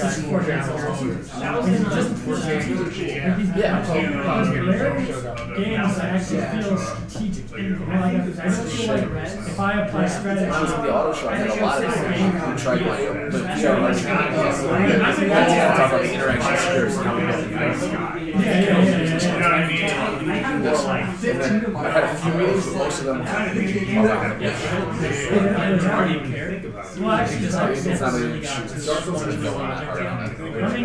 They're interested in the gimmick of it, not the actual. Well, also they don't.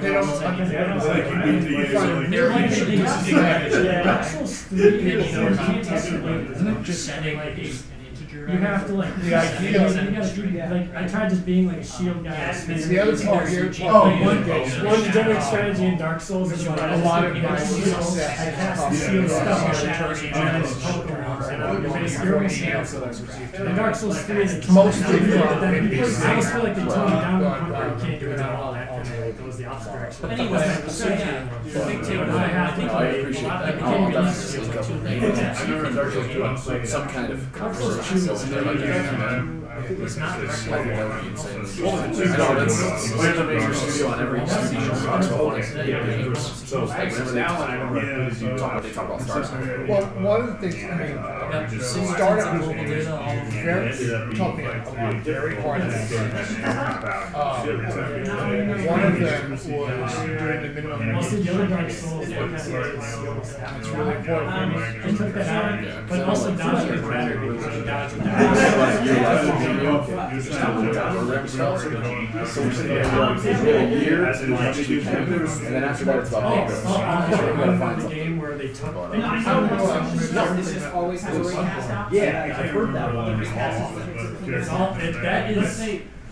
That game like sucked me back into video games. Like I stopped playing like 3D games. Like I only played Flash games for a while. Then my friend played like Dark Souls and Demon Souls. It's just like this is too slow. You know, like with the malicious tool. It's difficult. I keep saying it's a difficulty. I don't think it's a difficulty. I think it's something non-linearity of it that is strategy. You're always in the edge of death, but at the same time, it's managed to the point where you can strategize and your strategy makes you surface. So you strategize well, I remember strategize. It's not like you're getting better, just you have more hit points. Like going from like the beginning of your hands to like you just hit points isn't figure out what once. You know what I mean? You don't have to take like maybe 2. You can take like maybe you go from being able to take 3 hits to 5 hits. It's not big, you know, the full range isn't that big. I love that. It's more arcade random. You know, it's about timing and precision and skill and mastery. Yeah, which is sort of an old school approach because all our should be more skill set. Like there's so much kind of shit. Like get a really high score, you just have to do it. I also think like all the games I was will point you in exactly the direction that very in-depth strategies and degenerate strategies don't work stable. Like those are all my game designs, and some of them I feel like I can do, but like they end up needing this precise geometry to it. Like one of them was you know, like I said, like you want to go blocks from certain directions, or like how we go like like I don't want to just walk up and swing my sword, but I want to have some thing that like I'm parry or timing is like I don't know, like I don't know how to feel tight. Like shooting yeah, actually straight, but I wanted like melee to happen. Almost a month. Because melee's always shit. I'm sitting here like, and like camera watching any other game from less well, maybe I just made it a little more geometry based rather than trying to make it. Like basically, my original design was actually top-down 2D for Honor, but I was sort of like, I decided the 3D version was better. Yeah, sometimes you know you. And that's not really what I wanted to capture. Like I just wanted to make it just enough to where it felt like scientific. Like I didn't want it to make it full-blown 3D.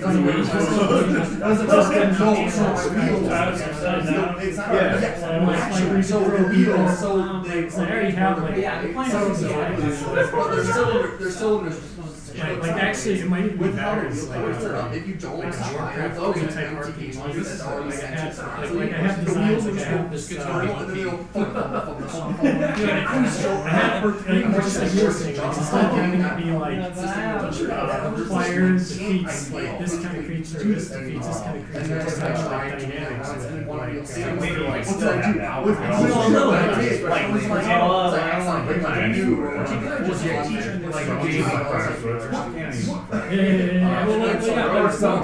geometry.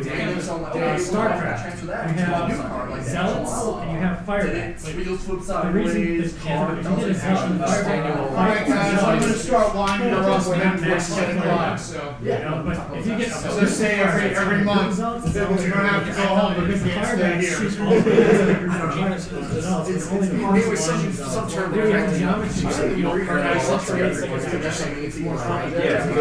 oh, firebats is beat zealots. It's like, no, like in this situation they beat this. Yeah, like there's some weird on like the real world surface where you're putting yourself in these just small amounts between like Brodie.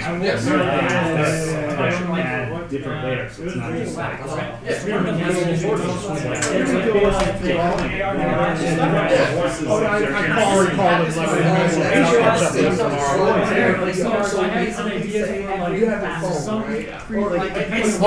Contaminate my Windows stuff, putting a Mac product in.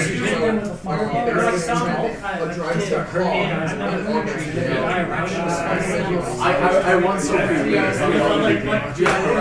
Skeletons of the immune fire. But then you have the ability to oil, so if you threw oil in a bunch of guys, you would make it so one strategy is like, and like there was a, I had like after Joel will be back tomorrow morning. What's like an anytime you got like, come to the edge of the skeleton, it's all